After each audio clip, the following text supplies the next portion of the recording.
Try as she might have, Say was not able to dismiss Tito's report as a mere joke. The first thing she did was check the restaurant cameras on her phone, and she nearly dropped her phone when she saw a woman standing by the register who she thought she would never see again. Afterwards, she told Tito to have her wait for around an hour before hanging up the phone and running back inside to jump into the shower. She borrowed a car from Luna and drove over 100 miles an hour to reach her restaurant in exactly 30 minutes. Her heart was thudding in a way that it never had been before, and she wanted nothing more than for Malachi to be beside her in this moment. At the end of the day, Say was a normal woman who had a lot of lingering trauma from her past. It was only natural for the man she was dating to become the pillar of her strength.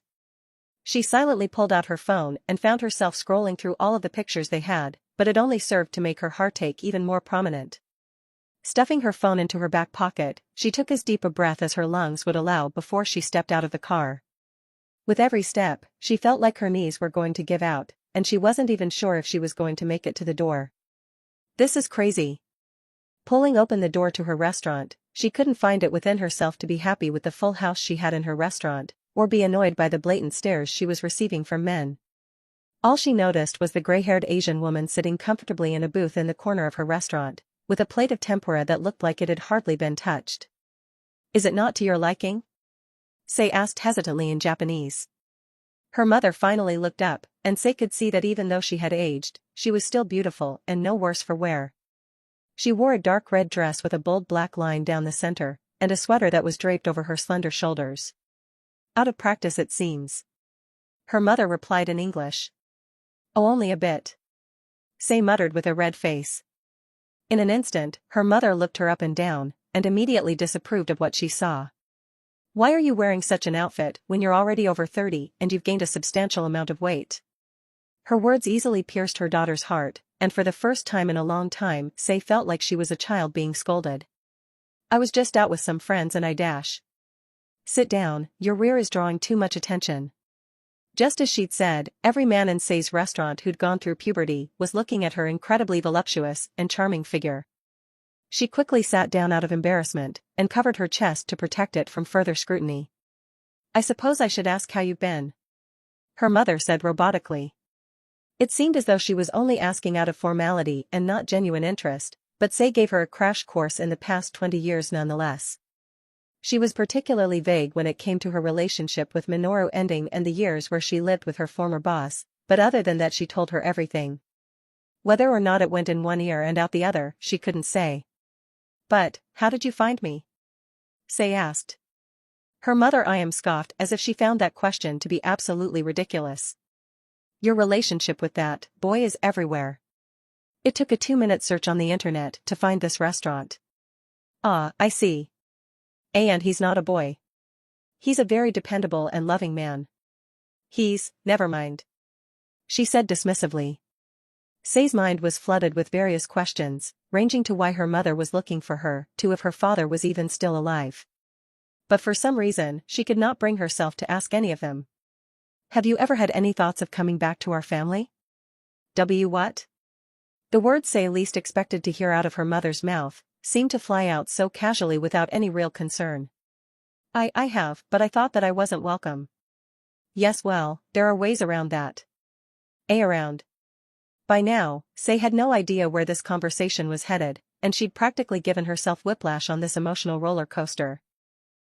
Fixed her clothes, and continued to speak in the same empty and emotionless tone. "I'll be brief. Your father's company has encountered a bad stretch of luck lately and money is tight. If you make a donation to him, he and I will forgive your prior embarrassments and you can return home."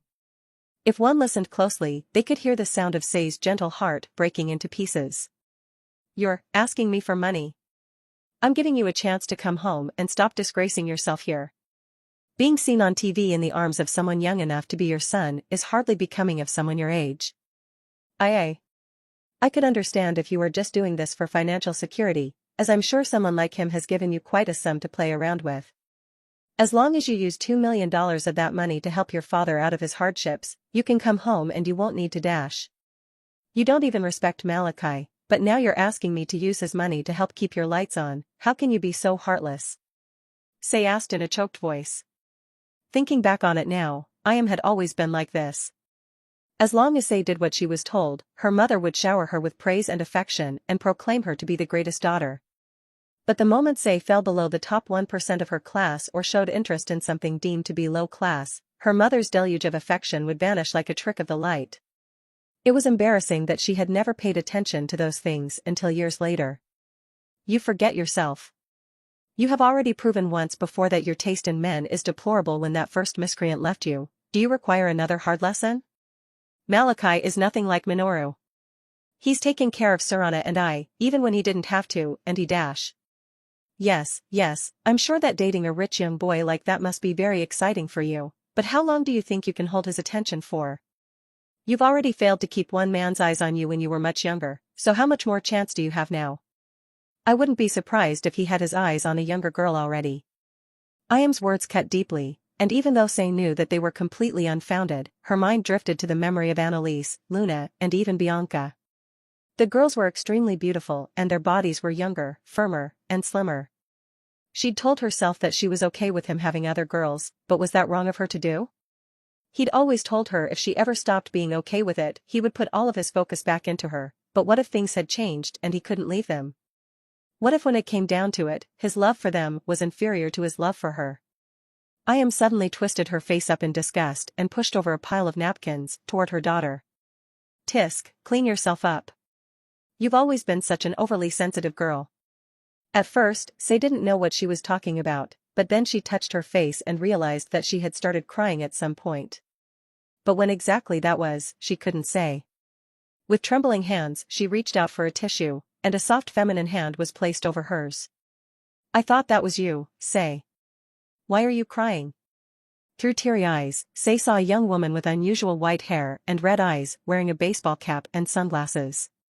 The one holding her hand was a younger girl with chocolate brown skin and black hair tied up in 2 buns. Hello girls. Embarrassed, Say quickly wiped her face of tears and tried to put on a brave face, to no real avail. What's the matter? Who's making my favorite sister-in-law cry? And no, I was just Dash. Sister-in-law. I see, you're that boy's sister. Aisha and Aubrey glanced at the woman sitting opposite their sweet friend and realized that they had completely overlooked her. But given the overall mood and the condition that Say was found in, first impressions were downright terrible. What did you say to her?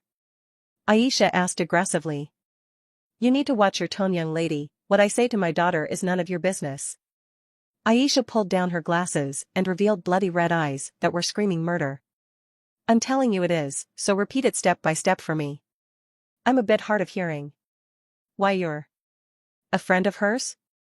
Yes, I am.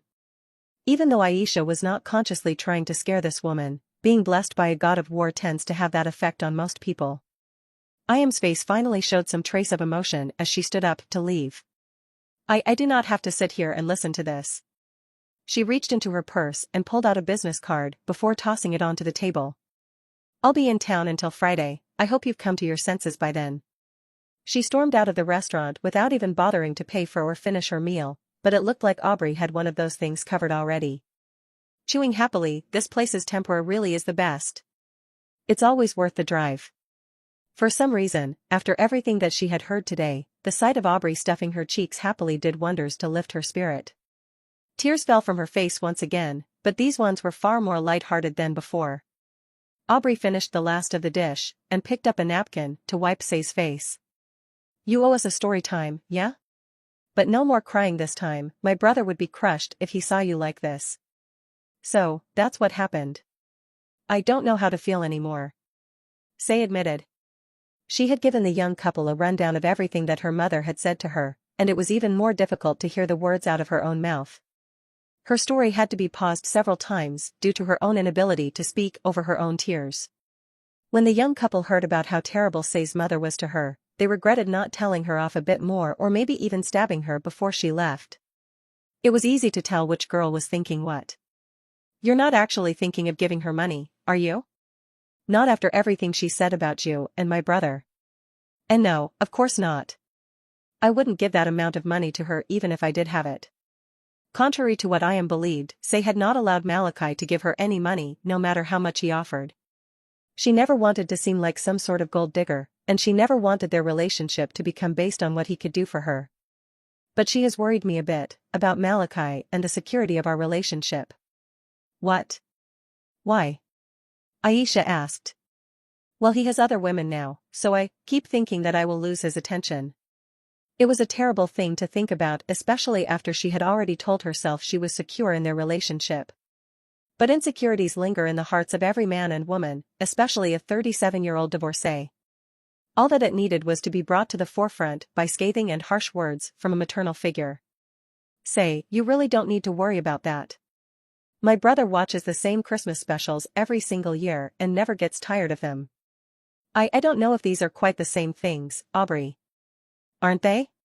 No matter how much time passes, my brother does not forget about the things that bring him joy and happiness. The last thing you should worry about is losing his affection. Say wanted to believe her, but she just wasn't sure. Are you going to tell him that you want him to break up with the other girls? Aisha's query seemed to suck the air out of the room, and Say unsurprisingly froze up from the question that was already dwelling within the back of her mind. No. I don't want to do that. She admitted. Say and Luna were like best friends by now, and she couldn't knowingly separate her from the happiness that they both so rightfully deserved. And while she was still getting to know Annalise, she could see that she was a sweet girl who seemed to love Malachi just as much as she did. How could she deprive the man she loved of two women who desperately wanted the best for him? But in the same breath, she just hoped that he never forgot that she loved and adored him too. This would all be so much easier if you were around, honey. Malachi was having the shittiest time of his entire 20 years of life. The fact that he was still keeping up his eternal night on the island, as well as his pseudo-avatar state, was causing an unbelievable amount of strain on his body. He now understood why Morgan had broken him so thoroughly before. If he tried to undergo this ordeal with his body from before, every muscle, vein, and bone he had would have ruptured 1,000 times over by now. While the burden he was facing now was not as great as it would have been before, it was still nothing to sneeze at. With every move he made to dodge or attack, he felt like one of his limbs were about to spontaneously combust. Boom! Morgan plunged his molten sword into the ground, and a wave of fire and earth came crashing down on Mal like a tidal wave. Christ! Malachi leapt just above the incendiary wave, and for a brief second he wished that he didn't have legs. The pain shooting through his legs was nightmarishly unfair. Morgan seemed to know that Mal was going through an unbelievable amount of pain every time he moved, and he took every opportunity to keep him jumping around like a grasshopper. Fight through the pain, lad. Be creative. Think about all of your powers and how best they can help you. The flaming giant swung his sword to catch Mal in midair.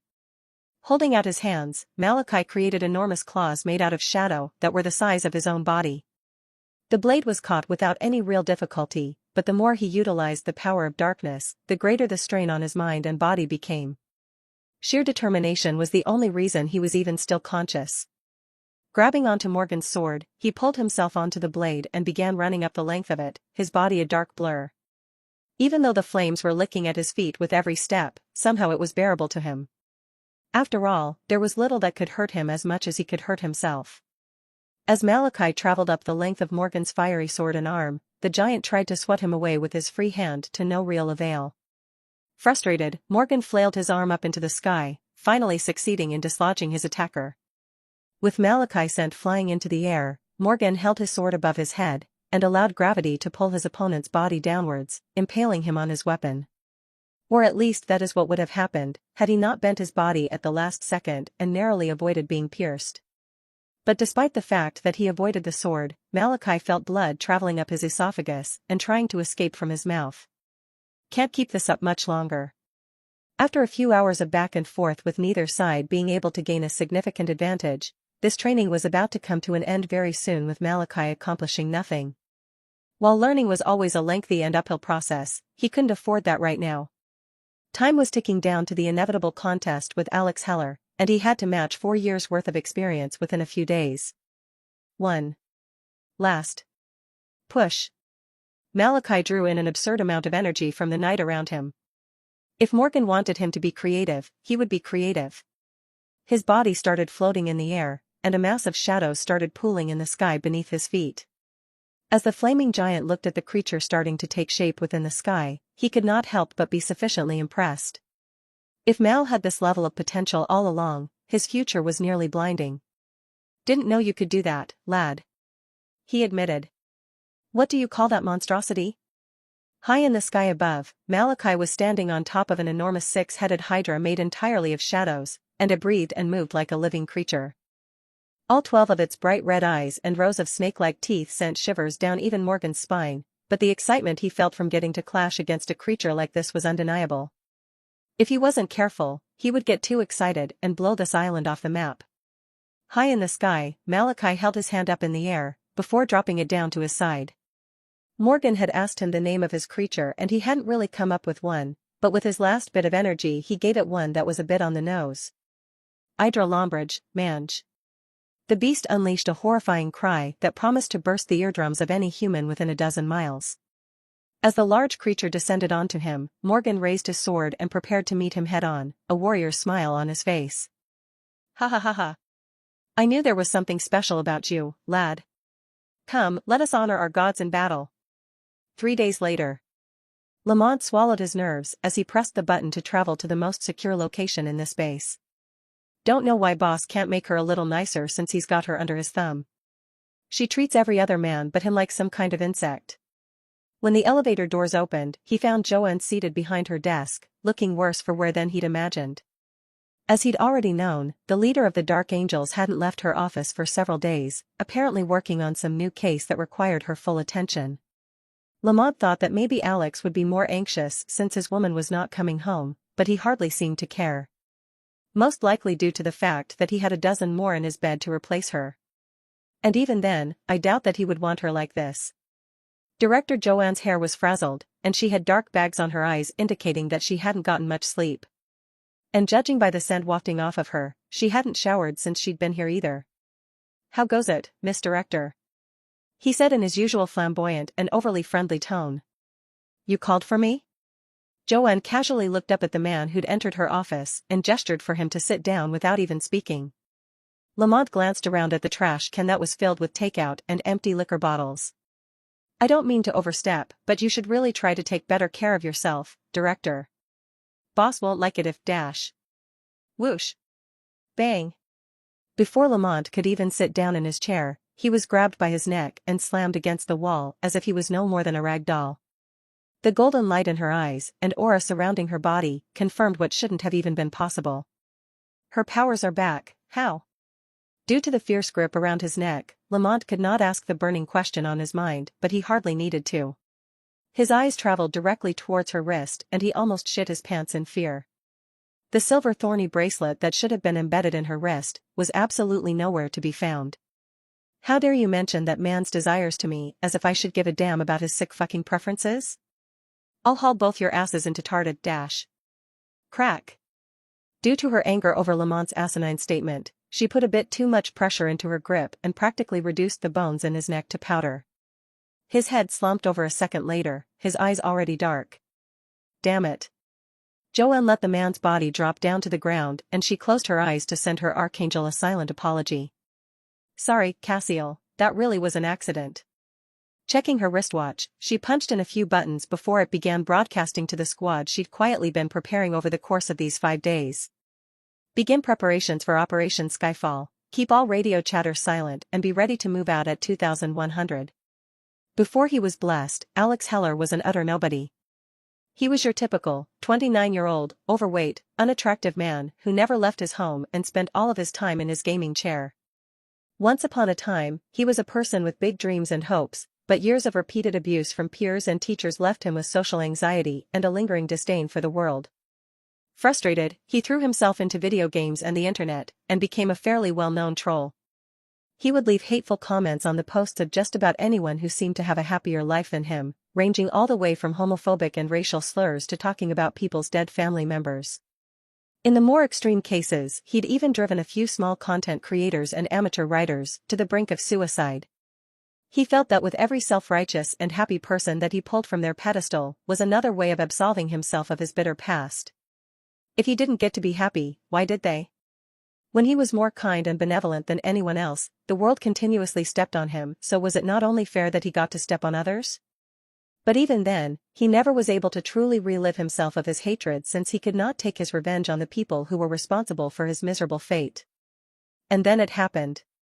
The world suddenly changed overnight, and he was one of the first humans to be blessed by a supposed higher being. And it was even a primordial. While Auranes did not seem to have any real interest in him, that didn't really matter. The Greek god of the sky had acknowledged the fact that he was better than everyone else, just as he'd always known. When he awoke from the night of his choosing, he was a man born anew. With a completely new look, body, and terrible power, he decided to throw away his old name and adopted an entirely new persona. But before he could debut, he had to take care of old issues. The first thing he did the night he received his powers was track down all of his old bullies and snapped all of their necks. A few had children and were married, so he killed their families too, so as not to leave any loose ends. With the last of his path buried, Alex Heller finally stepped out into the world. He was idolized, beloved, he was every woman's dream and every man's envy. He was the true alpha male of this world, and there would never be anyone equal or above him, no matter what anyone else would say. How can you think about something else at a time like this? Alex's mind suddenly snapped back to the present where he was being pulled into his bedroom by multiple well-known celebrities. These were girls I couldn't have even sneezed around before, but now they're dragging me to my bedroom and begging for me to fuck them like dogs in heat. How ironic. Sorry girls, I'll make sure you didn't waste a drive. He said with his usual charismatic smile. He casually lifted all 6 women up and tossed them into his bed. The women watched him shrug off his suit jacket with hungry eyes, and when he began to unbutton his white shirt, they nearly fainted. Which one of you wants to go first, Me. No, me. You didn't come to my movie premiere like you promised, so you need to make it up to me. Alex chuckled lightly and kicked off his shoes as he dragged his gaze over all of the beautiful women on his bed with a smile on his face. I think I'll start with. Click. Click. Click. The familiar sound of heels echoing off of the marble flooring in his mansion caused Alex to pause. Turning around, he found a very familiar woman entering into his bedroom, but upon taking a closer look at her, his joyful smile turned into a scowl. Joanne was one of his most prized conquests, and he kept her on a tighter leash than others due to the nature of her position in the government. She was initially investigating him for the disappearance of several women whom he'd accidentally broken in addition to his shadier business deals and reports of blackmail. But after knocking her out, he used a magical artifact called Genesis Thorns to make her a loyal dog that would never even dream of biting its master. The hell are you doing? I told you not to appear in front of me without fixing yourself up, didn't I? Get the hell out of here and change. The outfit Alex was referring to were Joanne's usual clothes that consisted of black dress pants, heels, a black button-down shirt, and a dark overcoat. Not to mention the fact that she had on no makeup and her hair was currently tied up in a bun. To him she was no different from a man in this very moment. Surprisingly, Joanne did not immediately run away like she should have, instead she looked past him towards the women on the bed. I'm gonna have to ask you girls to leave. The sooner the better. Smack. Alex closed the distance between the two of them in an instant and struck Joanne hard across the face. The fuck is wrong with you? Are you acting out because I haven't disciplined you for a couple days? Instead of being hurt by the fact she'd been hit, Johann only smiled eerily as if she wasn't bothered by it in the slightest. Alex Heller. By decree of the Dark Angels, I am placing you under arrest. Suddenly, a squad of around 60 men covered in dark riot gear stormed into Alex's room and pointed futuristic guns directly at his chest. What? He couldn't follow this turn of events at all. The woman he'd held so firmly under his thumb for well over a year was not only back in control of herself, but she was trying to arrest him as well. His eyes shot towards her wrist and he saw that the artifact that should have placed her under his control was no longer present. What did you do? What did you do? Crash. Alex's booming voice shattered the large glass window located in his room, and shards of glass flew just about everywhere. Lifting up his hand, Alex held up the bodies of all of the girls in his bed and began to squeeze their bodies. Hey Alex. What were you doing? It hurts, stop it. I want to go home. Alex seemed to be immune to the cries of these women and continued to hold them hostage without so much as batting an eye. You motherfucking sons of bitches. All of you better get the fuck out of my place right now unless you want these sluts to put a new coat of paint on my walls. Joanne smiled beautifully, as if she were waiting for this moment ever since she'd arrived. Perfect. I was so desperately wishing that you would not come quietly. UCUN dash. Bang. Huge white wings burst from Joanne's back and she brought her fist against his jaw before he even realized what hit him. As the woman blessed by the archangel of speed himself, there was not a mortal who breathed who was faster than her. Alex flew out of the empty window like a kite with its strings cut, and the women floating above the bed dropped down harmlessly. Two of you secure the hostages, the rest of you come with me to apprehend the perp. Weapons are cleared hot. Joanne leapt out of the window mere seconds after giving her orders, and she was followed by 58 of her men. While most were not able to fly, their riot gear was equipped with jetpacks that carried them out of the window and into the night. Alex Heller lived in a lavish penthouse located in the heart of downtown Georgia. The entire downtown area had been closed up by the dark angles, and a perimeter had been set up to keep civilians away. Joanne was prepared for him to be rather noisy, so the safer she made things, the better. Alex had landed right smack on top of a car that was parked on the side of the street. But instead of looking like he'd suffered damage, he was blankly staring up into the sky, like he was lost in his own mind. Why is this happening? I'm your chosen one, right? Then why don't these insects know their place yet? Above his head, a swarm of over 50 men hovered in the sky, led by the very woman who he'd once had whimpering underneath him like a rodent. It was a detestable sight. Light him up. At Joanne's command, the Dark Angels fired their weapons without an ounce of restraint, and bright blue beams of energy rained down on Alex without any sort of end in sight. Each blast felt like a million charges of a stun gun rolled into one, and Alex's perfect body was showing clear signs of second-degree burns. The pain was utterly horrible, but through it he was able to reach enlightenment and gained a true understanding of his purpose. I see. I've been hiding my superiority, that was my mistake. Instead of trying to be the hero of these apes, I should have established myself as their overlord. I'll correct this, starting with every single one of you. Suddenly, Alex's eyes glowed a blinding cobalt blue, and the clouds overhead swirled and darkened. Joanne looked up, and her face darkened as a F4 class tornado formed out of thin air. Fucking prick. Joanne growled under her teeth when she saw that Alex was clearly trying to take the city off the map rather than let himself be taken in. The single tornado he created suddenly split into four, and started ripping through buildings, sending cars flying, and tearing up the road. The Dark Angels who had been firing upon him relentlessly before, were suddenly being swept up by the fierce winds and flung about as if they were rag dolls. Men, evacuate if you can. Leave the subjugation to me. Joanne ordered her men to get clear, just as Alex picked himself up from the molten wreckage of the vehicle. The man blessed by Aurenas saw the man who were fleeing away from the scene and shook his head in denial. Where are you going, apes? Bang. Bang. Bang. Enormous bolts of lightning suddenly dropped down from the sky out of nowhere, frying the men who were trying to escape and sending them tumbling towards the ground. Monster. Johann flew through the air and unleashed a shower of blows at Alex's body. His skin was tough and durable, but Joanne seemed to be getting through his defenses without much difficulty. Bastard. Son of a bitch. Motherfucker. I'll haul you in if it costs me everything. She roared. Her emotions had begun to bubble, and memories of all of the physical and mental abuse she suffered at the hands of this man began to play back, fueling her rage. Alex was trying and failing to avoid her onslaught, and he would call down more bolts of lightning with the hope of striking her, but Joanne danced out of the way every time. But finally, she made a mistake. Joanne threw a sidekick with her right leg, but that was exactly what Alex seemed to be waiting for. Catching her leg with his arm, he smiled as if he'd just gotten the checkmate. What good is all of that speed if you're just going to be fucking predictable? Raising his arm, he brought his elbow down directly onto Joanne's knee, shattering it with minuscule effort. Aha! Fuck you. The screams of the director were absolutely heartbreaking to hear, but Alex seemed to not only find them enjoyable, but arousing. Gods, I've missed those whimpers. Let me hear more. Alex punched Joanne hard in the side and cracked two of her ribs easily. The force of his punches sent her flying out of his grasp, and she crashed headfirst into a cement wall. Boom.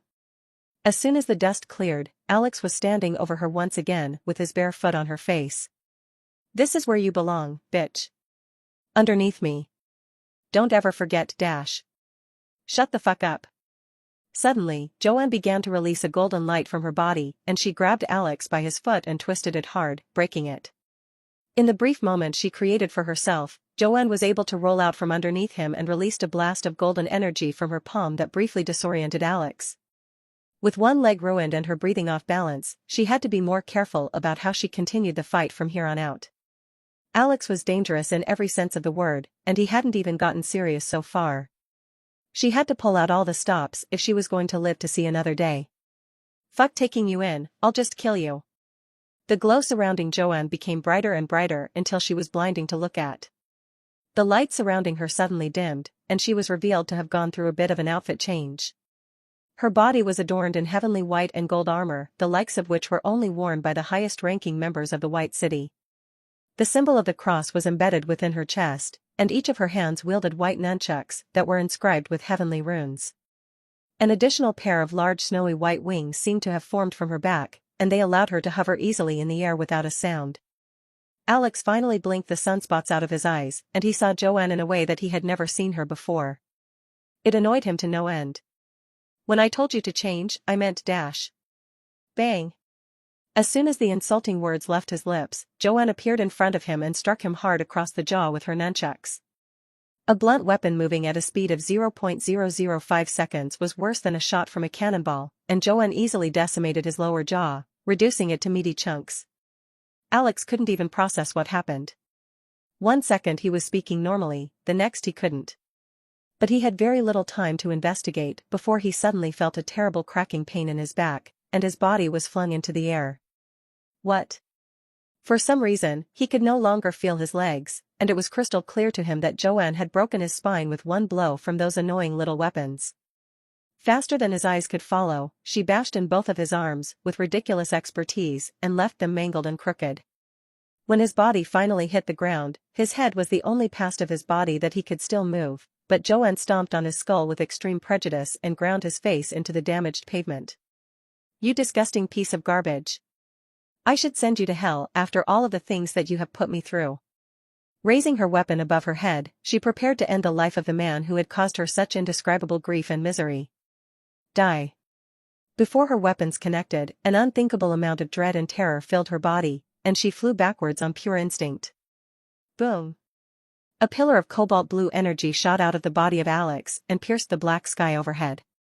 Suddenly, Joanne's body was overcome with a terrible burden, and she felt as if the weight of the world had been forced onto her shoulders.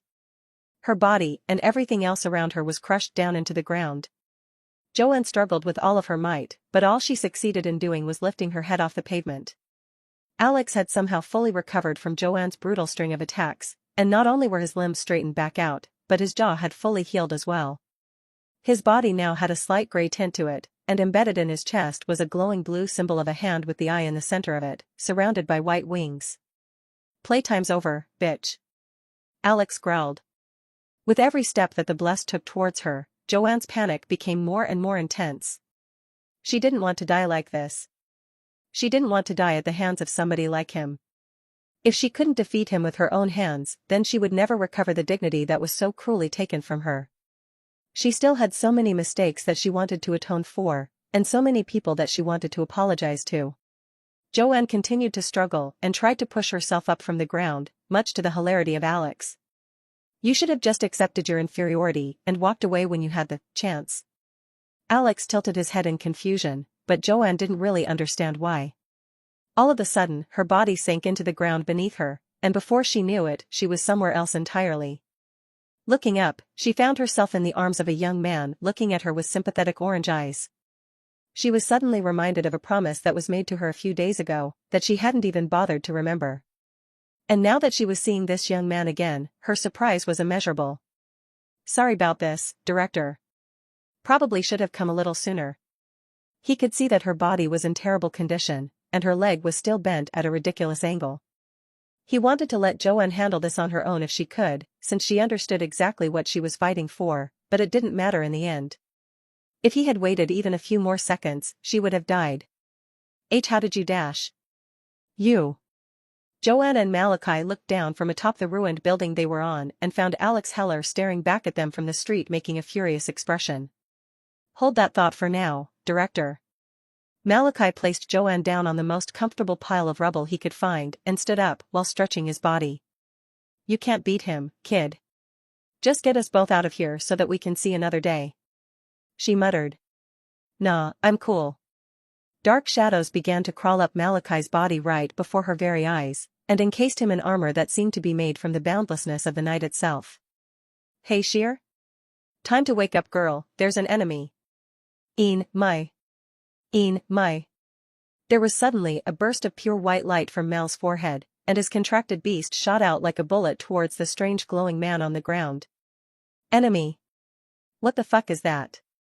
Alex had never seen anything quite like Sheer before, and the mere sight of her was enough to give him pause.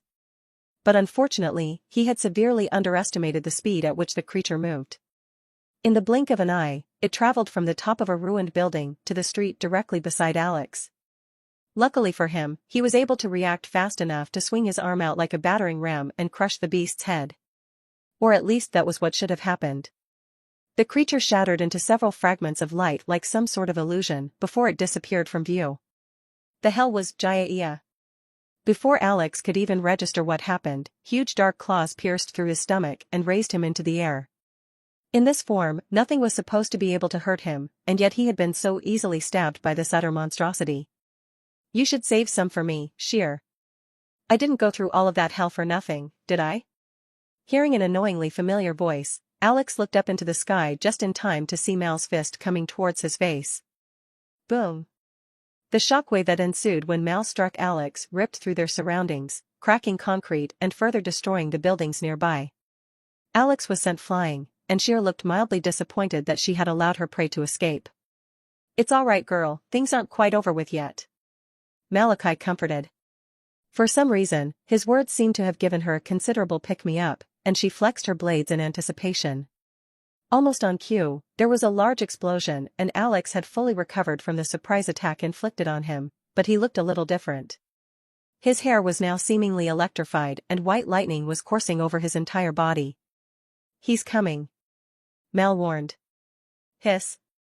Running forward, lightning trailed from Alex's footsteps as he leapt up into the air and held out his hands. Twin bolts of lightning found their way into his palms, taking the form of large spears that he could wield with ease. There was a reason Alex Heller was seen as one of the world's best. Despite his godlike power, he was never truly satisfied with just that, and he worked his fingers to the bone so that he would reach an undeniable peak. Run-of-the-mill blessed couldn't be allowed to think they were equal to him, could they? He had to surpass them in every single area. And it was all for moments like this where he could crush those beneath him with overwhelming ability. I should have killed you long before now, but you can be sure as shit I'll savor it. Just before Alex could attack him, Malachi reached into the shadows and pulled out his newly acquired Ikalwa that he received from Luna. Raising both above his head, he protected himself as he and Alex clashed weapons in another explosive confrontation. Boom. As a testament to his strength and ability, Alex was locked in a deadlock with both Malachi and Sheer. The supposed horror had both of her shoulder blades locked against Alex's electrified spear, and it was very clear that she was feeling some residual shocks. You bastard, I always knew you were only focused on taking from me. I should have killed you long ago, you fucking insect. Alex roared. You're insane. I had no interest in you until you stole from Luna. For that, I'll tear your fucking head off. Malachi did not back down, and continued to push back against his opponent with an icy demeanor. Maybe it was how casual Malachi seemed to be about all of this, but Alex felt himself getting angrier as the seconds ticked by. Fuck that bitch. A terrible sense of danger began to trickle out of Malachi's body. Even though his armor did not typically have any distinguishing features, a dark mouth filled with serrated teeth appeared on his face. His long dreadlocks that were floating in the breeze suddenly grew pointed and barbed ends, turning his hair into a lethal weapon. Sheer, come back inside. He ordered in a demonic voice. The unknown creature had never heard her master sound like this before, and for the first time she became slightly afraid. She left in a hurry without even putting up a fuss, freeing up Alex's left arm and doubling the amount of danger Malachi was in. But he honestly could not have cared less. His hand now free, Alex stabbed Malachi directly in the stomach, but was alarmed when the nightmarish apparition did not even flinch. What the hell is wrong with you? Instead of crying out, Malachi used his newly weaponized dreads to pierce his opponent's arm, where they embedded themselves inside and locked him in place. Malachi dropped his weapons back into the shadows at his feet a moment later, and head-butted Alex with extreme prejudice, shattering his nose. The man blessed by arenas was justifiably stunned, but his headache was only just beginning. His weapons no longer in his hands, Malachi started striking his opponent in the face with his fists, every blow accompanied by the sound of an explosion and a sonic boom. For the crime of disrespecting someone he loved, he would beat Alex to death by any means necessary. Alex knew that he couldn't just sit here and suffer these attacks without any sort of retaliation, so he called down 2 F5 tornadoes with the goal of forcing separation. A rational-headed man would have stepped away by now, but Malachi's mind was no longer interested in rationality. Nothing else mattered to him besides killing Alex. When the cyclones came close enough, Malachi was lifted into the air, but his barbed hair was still embedded in Alex's arm, forcing him to come along for the ride. Even while being flung about as if he were no more than a rag doll, Malachi was still adamantly clawing and punching at Alex. But being in the center of this storm had revitalized the leader of True Sky, and he was finally done suffering through these attacks. He casually ripped out Malachi's hair that was embedded in his arm, becoming even more irritated by the pain. Whirling him around by the hair, Alex hurled Malachi's body into the air and channeled another of his powers. An enormous piece of hail the size of a boulder fell from the sky, crushing Mal and burying him beneath the icy rubble. Bang! Mal admittedly took a moment to recuperate, as the act of suddenly being struck by such a large object had completely knocked the wind out of his body. Pushing the icy boulder off of him, he shakily clawed back to his feet when he felt an overbearing sense of danger coming from above him. Ruoeawea. Scree-cree-ee. Goo. Looking up into the sky, Malachi found 3 titans of enormous size waiting for him to stand up. One was a construct in the shape of a dragon whose body was made up entirely of unstable yellow lightning. Beside it was a falcon made from the most turbulent winds imaginable. The last of the trio was a golem in the shape of a yeti with a clear icy body that froze the air around it with its mere presence. In the center of the creatures was Alex Heller, looking rather proud of his creations and staring at Malachi with an expression filled with contempt. Game's over. Shame you can't stick around to see how I'll fuck this world after you're gone. But you don't need to worry, I'll keep those bitches around you company. Malachi ground his teeth together so hard that they nearly cracked.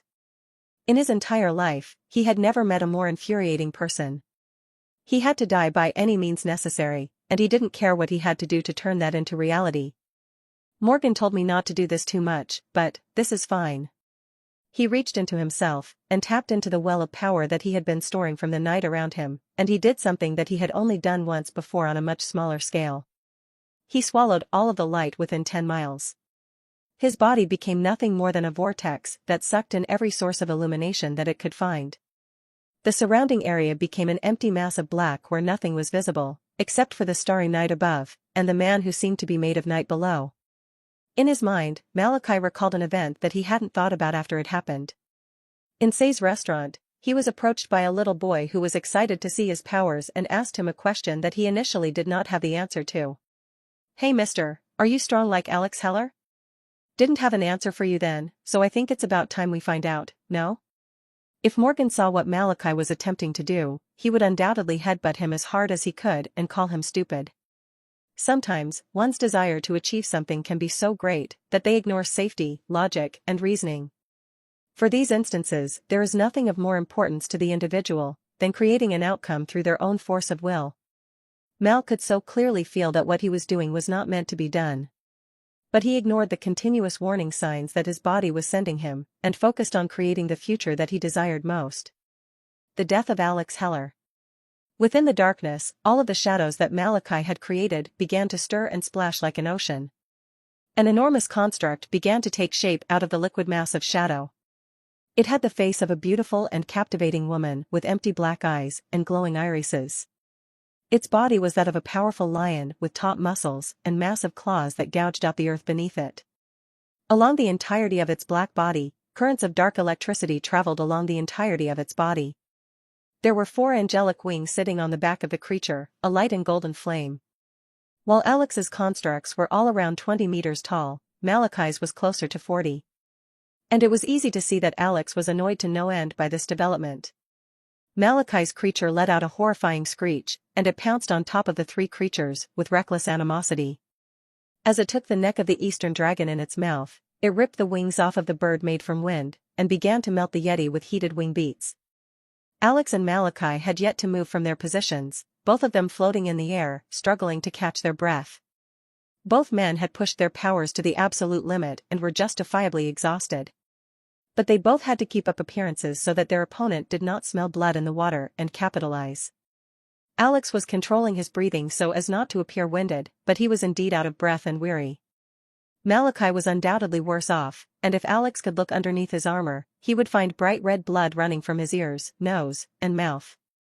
His head was throbbing, his body in shambles, but his eyes were still burning with an undeniable determination. The retribution for Luna that he so desperately trained for was nearly within his grasp, and he would not allow this opportunity to slip away from him. As if both men had the same thought at once, they flew at each other simultaneously, each of them so desperately craving victory. Boom! The shockwave caused by their collision was unlike any that had occurred before, and it was nothing short of deafening. While Malachi landed a hard knee to the gut, Alex was able to get off a clean blow to Mal's jaw. With both of their blessings exhausted, the two men were relegated to a good old-fashioned slugfest in the sky. Malachi suffered a hard kick to the temple and briefly lost focus, causing his altitude to drop before he corrected himself. But Alex was able to capitalize on that momentary weakness, and tackled Mal back down into the shattered earth below. As their creature constructs raged in the background, both men remained locked in their own bitter struggle. Alex landed on top of Mal, unleashing a storm of blows onto the starry young man beneath him. Malachi lifted up his leg and flung his opponent off of him, giving himself a much-needed moment to breathe. Crawling onto all fours, he leapt at Alex like a rabid animal, attacking out of sheer desperation and exhaustion.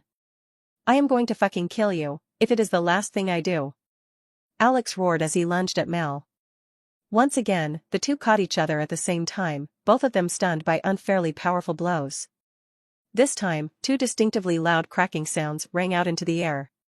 Alex had a shattered jaw, but Malachi had cracked a few bones in his neck. The two of them hit the ground a short distance away from each other, unmoving and breathing shallowly. A few seconds later, both of their constructs as well as their transformations disappeared.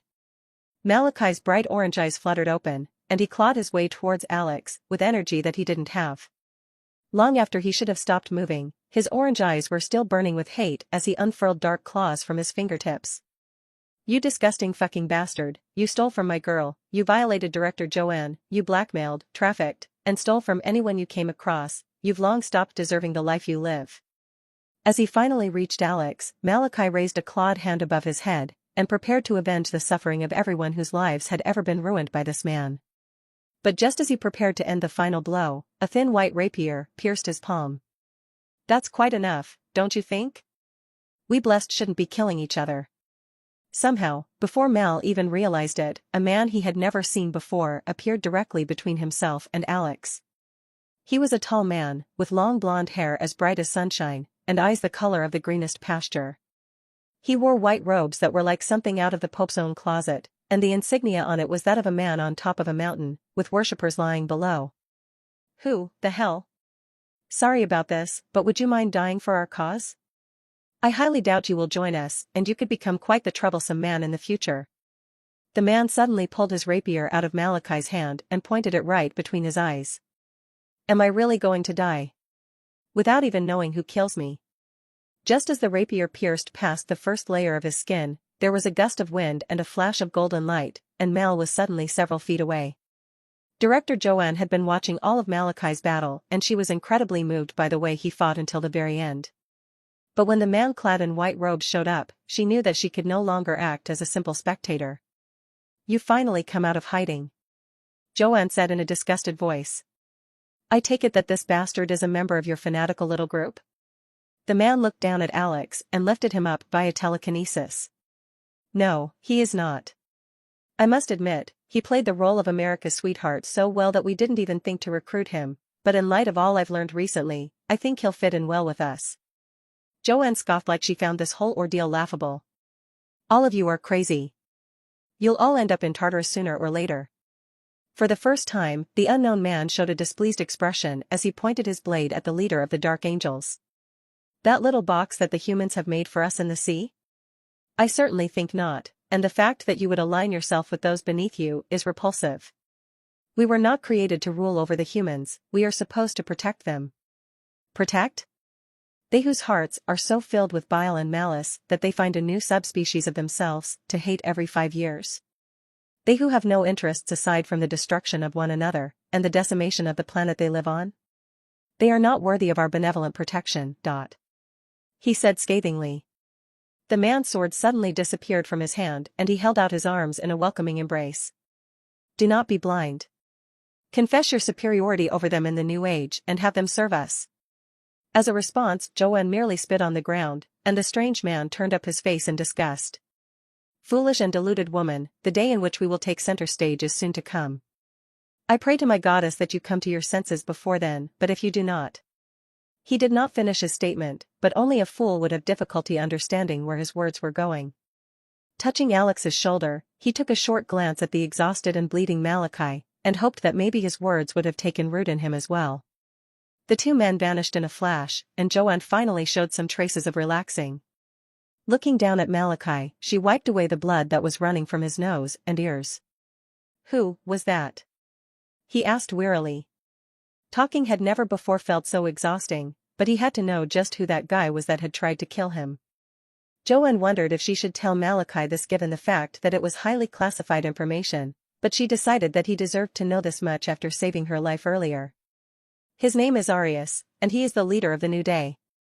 It is a terrorist organization who believes in blessed supremacy and conspires to overthrow the current state of the world.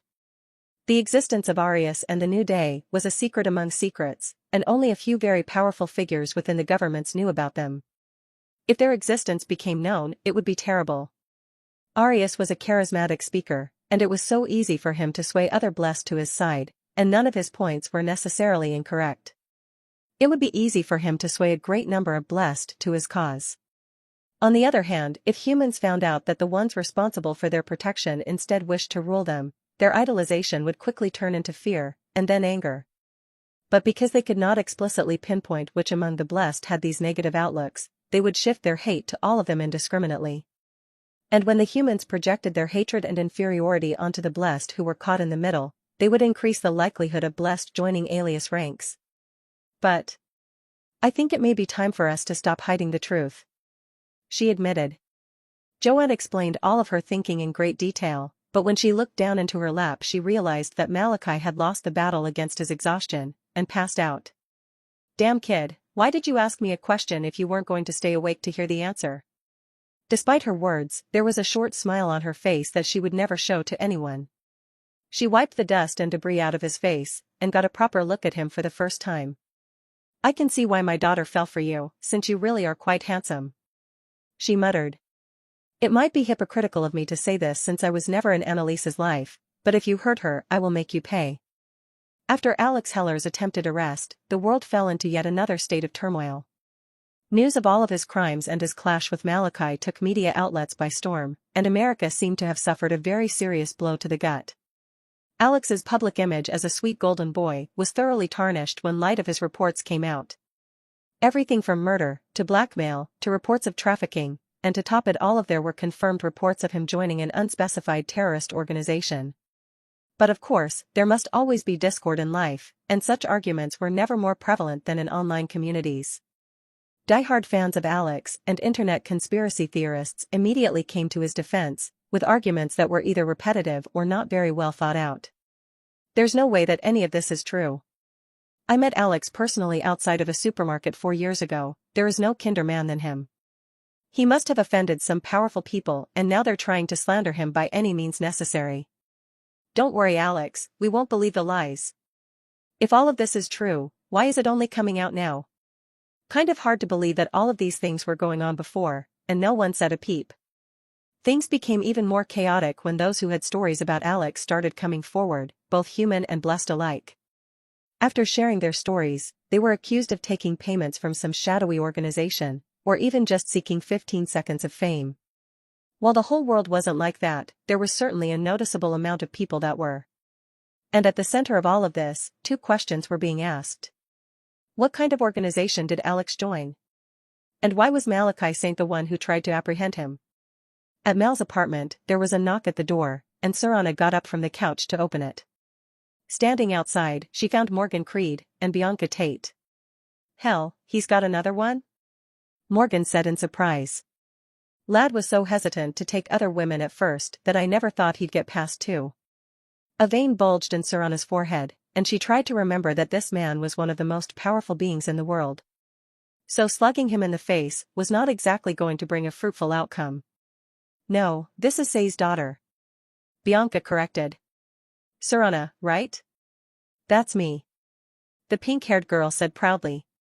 "I guess the two of you are here for the big doofus who hasn't woken up yet." "Indeed. Yeah.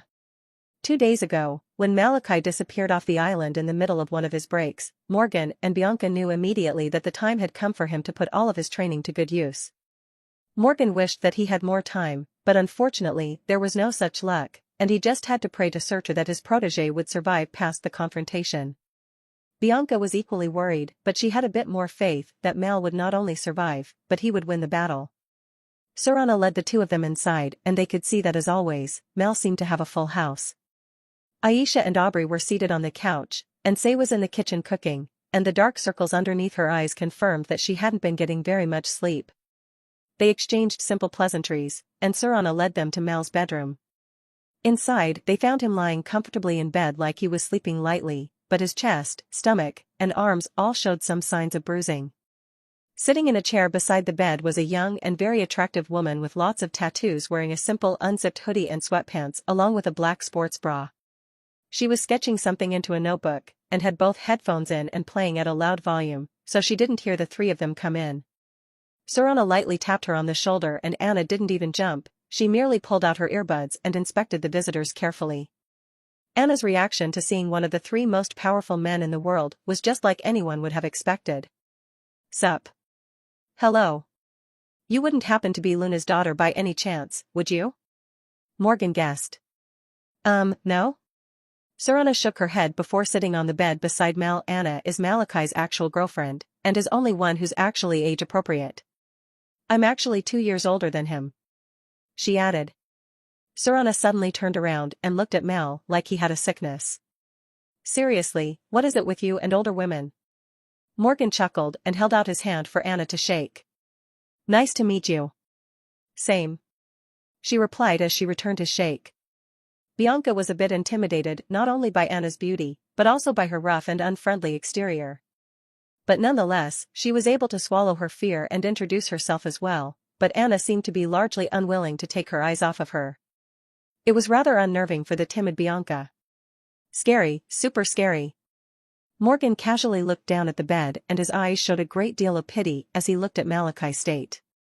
The fact that his body's bruising still hadn't healed was a testament to not only everything that Alex had put him through, but also the fact that he had pushed his body so far beyond its limit that his regeneration was having a hard time functioning. "Have any of you heard anything about the battle? Or even how he ended up here? My mom got a call from some blocked number, giving her a location of where to come and pick him up." Serana explained. "As for the fight, we don't really know more than the rest of the world, only that he had to have given it his all," Anna muttered. Morgan shook his head regrettably as if he was displeased with this outcome. "He'll be upset when he wakes up and hears that Alex is still alive. I know a draw was the last thing he wanted." The girls all made uncomfortable faces and thought of just how bad Malachi's reaction would be, but Serana suddenly had another question on her mind. "Those reports about him joining a terrorist organization, are those really true?" Morgan suddenly looked like he was reliving some bad memories and nodded his head regrettably. Most likely. Though terrorist isn't exactly a word I would use to describe them." "Who are they?" Anna asked. "And how would you describe them?" Morgan rubbed his chin as he seemingly thought hard to come up with an answer. "The New Day are a blessed supremacy group. And they are something like a murderous cult." When Alex Heller woke up, he was in an unfamiliar room lying down on a hospital bed. He barely had a moment to take in his surroundings when an unfamiliar and overly cheerful voice reached his ears. "You're awake. That's good." Looking up, he found an unfamiliar man wearing purely white robes and a sympathetic smile. Irritated from waking up in unfamiliar surroundings, he immediately became hostile. The hell are you? Where the fuck is this? Easy now, you're among friends. My name is Arius, and I am leader of the New Day.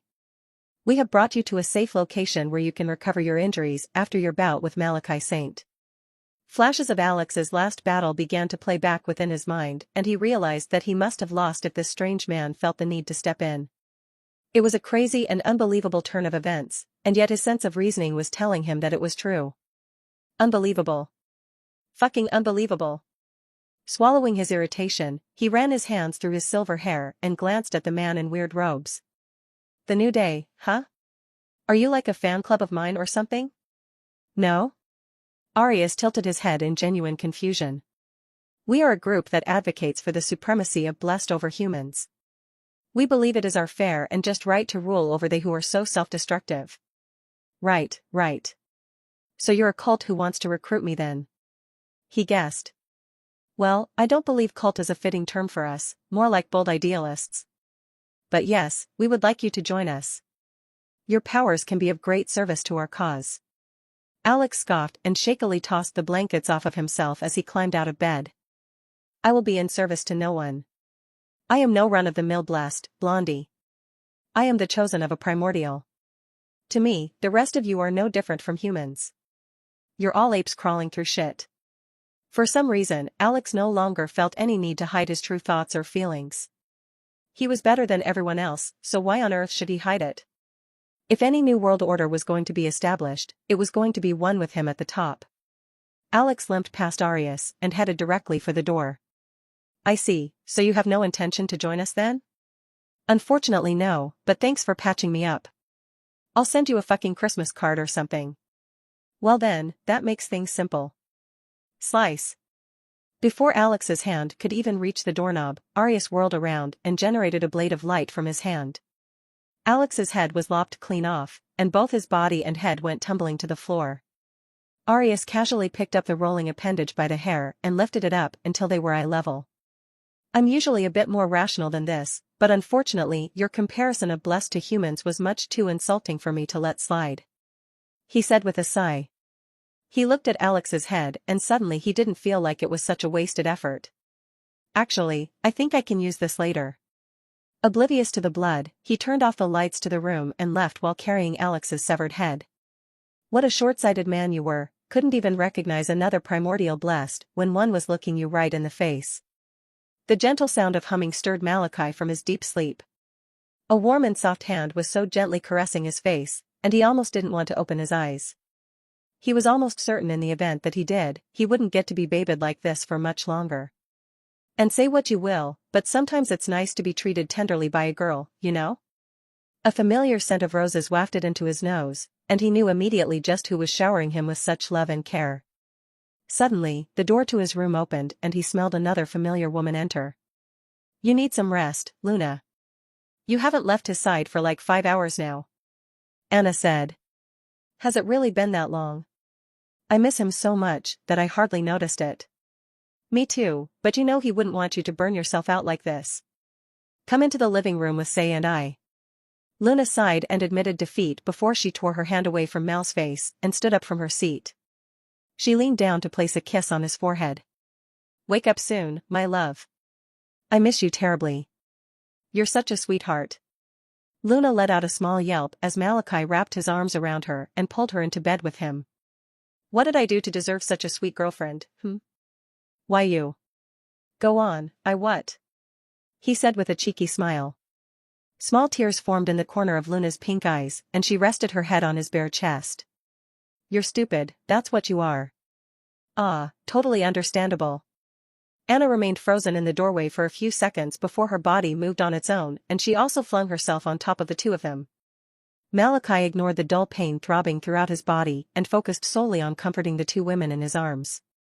He wasn't exactly sure how long he had been out for, but judging by their reactions it wasn't a simple overnight nap. Seems like I worried my girls a fair bit. Yeah, you're the shittiest boyfriend I've ever had. Anna sniffled. I agree, all you're good for is making me worry. Luna added. Malachi laughed despite his bruised lungs that were begging him not to and kissed both girls softly. I'm sorry, I'll make it up to you both however you want. If the girls had any demands, they didn't voice them right at that moment. But he could be absolutely certain that they were going to remember this later and come to collect. Are you girls coming out? Say suddenly poked her head inside the door and she nearly fainted when she found Malachi awake and holding both girls under his arms. Just as Anna had done, Say practically catapulted herself into the bed and found herself on top of him. Glad you're here, love. I was starting to feel pretty incomplete without you. Sweet talk won't get you out of trouble. I figured, but I had to try anyway. After Malachi woke up, the girls were practically glued to him. When he got out of bed, they could see that some of the bruising around his ribs still had yet to heal, and he had lost a small amount of muscle mass. That really didn't help to ease their nerves or make them feel better. When he was finally able to climb out of bed, he wanted to take a shower to help himself wake up, but the girls were worried about him experiencing sudden fatigue while inside. As a result, Luna declared her intention to join him in the shower. The silence that followed after her declaration was nearly deafening, and Mal inwardly assumed her to be joking. Imagine his surprise when she started running water and pulled off her shirt and pants, oblivious to the shocked stares of the two other girls in the bathroom. One of the perks of being blessed by one of the most beautiful deities to ever exist was permanent confidence in one's looks and figure. Currently, Malachi's body was only running at about 30% functionality, and 29.999% of that was going towards making sure that he did not get an erection. Despite the fact that Luna had stripped down to her underwear, her intentions were not sexual. She was genuinely concerned for Malachi and wanted desperately to help him, and he did not want to taint her gesture with dirty thoughts. He smiled kindly at her, and removed his black sleep pants and nearly his underwear before he realized that there were additional eyes on his body. Say looked like she was wrestling with the immorality of this situation, and contemplated whether or not she was going to join. Anna seemed to have forgotten exactly where she was, and if one looked close enough they could see two lines running down her face. One was blood from her nose, the other was drool from between her pink lips. Are you guys going to come in too? Mal asked. His shower was plenty big enough for the three of them to fit, so the only thing preventing them was their own willingness. After 30 seconds of no reply, Luna finally shrugged and removed the last of her undergarments, letting them fall to the floor. She stepped inside of the shower and gestured for Mal to do the same. He took a final look at the girls before removing his own boxers and stepping inside. The two of them stared at each other for a brief millisecond, before deciding to avert their eyes at the risk of losing control. This wasn't about sexiness, it was about intimacy. As Luna prepared to wash Mal, there was a rustling sound outside before the door to the shower opened once again and Say and Anna shyly stepped inside. Both girls were covering their bits, and their faces were a very unhealthy shade of red. Neither one of them had done anything like this before, but that wasn't the sole reason why they were nervous. Say could not help but compare her body to that of the girls around her, and Anna had never had girlfriends before, but now she was naked in front of them. This was an entirely new experience for both of them. With Malachi in the center, Say in front, and Luna and Anna behind his back, the young man was in absolute heaven. He had never been so grateful to be alive. How long was I out for? Mal finally asked. 4 days. Luna said as she looked at the bruising along his back that was somehow even worse than the front. The fight. What was it like? Anna asked. She grew a bit more comfortable the more steam accumulated inside the shower, and she had actually begun to wash him of her own volition. Sure you girls want to know? Unsurprisingly, he received instantaneous nods that seemed to only be concerned with his well-being. I won't lie, loves. It was easily the hardest thing I've ever done. He told the girls in great detail everything that happened in his confrontation with Alex Heller. Everything from the extreme pain he felt when he used his powers, to the brutal clash their constructs underwent near the end. And even after all that, I still couldn't kill him. He growled. Suddenly, Luna placed a soft hand on his cheek and made it so that they were looking eye to eye. Darling. I hope you know that you haven't failed. Your training paid off splendidly, and you would have won had that man not shown up at the last second. It was clear by the look on Mal's face that he didn't actually feel a whole lot better. Luna, Why must you be so stubborn? The fact that you came out alive is all that matters, everything else can take a back seat. He stole from you, he tried to kill me, he nearly got Opal and Nina killed. How am I supposed to let that go? Luna wanted to tell Mal that those items could be replaced and that his guildmates had forgotten all about the incident, but she couldn't dismiss the attempt on his life. You aren't, and you're not the only one who is upset that he's still breathing, but look at the bright side of things. Say suddenly hugged him and pressed her face against his chest. You're alive, we can touch you and you can touch us. For now, nothing else should matter. Anna was slower to display her affection, but she also did not shy away. I'm so proud of you for everything you tried to do, even if you scared the shit out of me. But I want to focus on us for a bit since we just got together, no terrorists or archenemies or broken bodies. At the end of the day, they hadn't gotten the result they wanted, but it was far better than the alternative. Malachi was able to take the sincere words of his women to heart, and he smiled wryly in defeat as he embraced each of them. I get it. I'm really lucky to have you girls. The four of them went back to showering not long after that, and the conversation became relatively light. Mal didn't want to spoil the mood with all of these beautiful and soapy ladies surrounding him, so he alternated between cracking small jokes and heavy petting. But in the back of his mind, he was still thinking about Alex Heller and that organization he joined. Unable to let things go, he opened his mind to his blessing from Nyx and tried to find out where they may have been hiding. After a while, Anna noticed that Mal had fallen silent, and for some reason, he looked like he'd seen a ghost. Babe? What's the matter? Malachi's eyes flickered between disbelief and complete absurdity. My powers from Nyx, they're gone.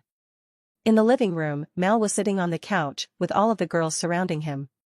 No matter how much he tried, his blessing from Nyx seemed to have disappeared into thin air. No darkness manipulation, teleportation, or even shadow sight. It was as if he'd lost his blessing entirely. Has anything like this ever happened before? To anyone? Anna asked. Luna shook her head sadly as she continued to enjoy the feeling of being in Mal's lap. Not to my knowledge. Our blessings are supposed to become part of us and they shouldn't just disappear. Then maybe it's not really gone, honey. Say said comfortingly. Maybe you're just having a mental blockage. Like performance anxiety? Mal said emptily. Something like that? The young man's mood sank even lower and he threw his head back in defeat. There was another theory in the back of his mind that he was trying not to think about. What if Nyx had forsaken him? He believed them to have grown rather close, but what if that wasn't the case? Was there something that he'd done in his last battle with Alex that made her believe he was no longer worthy of her blessing?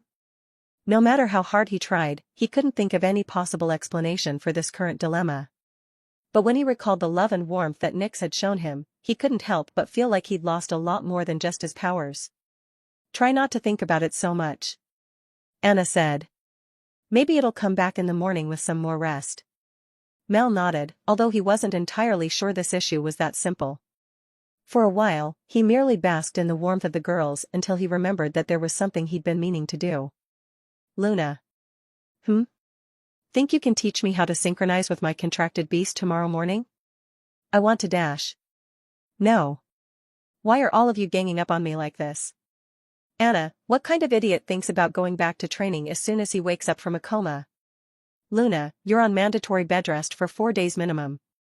Then I'll think about letting you come back to training. Say, we will tie you down if we have to. This is hot.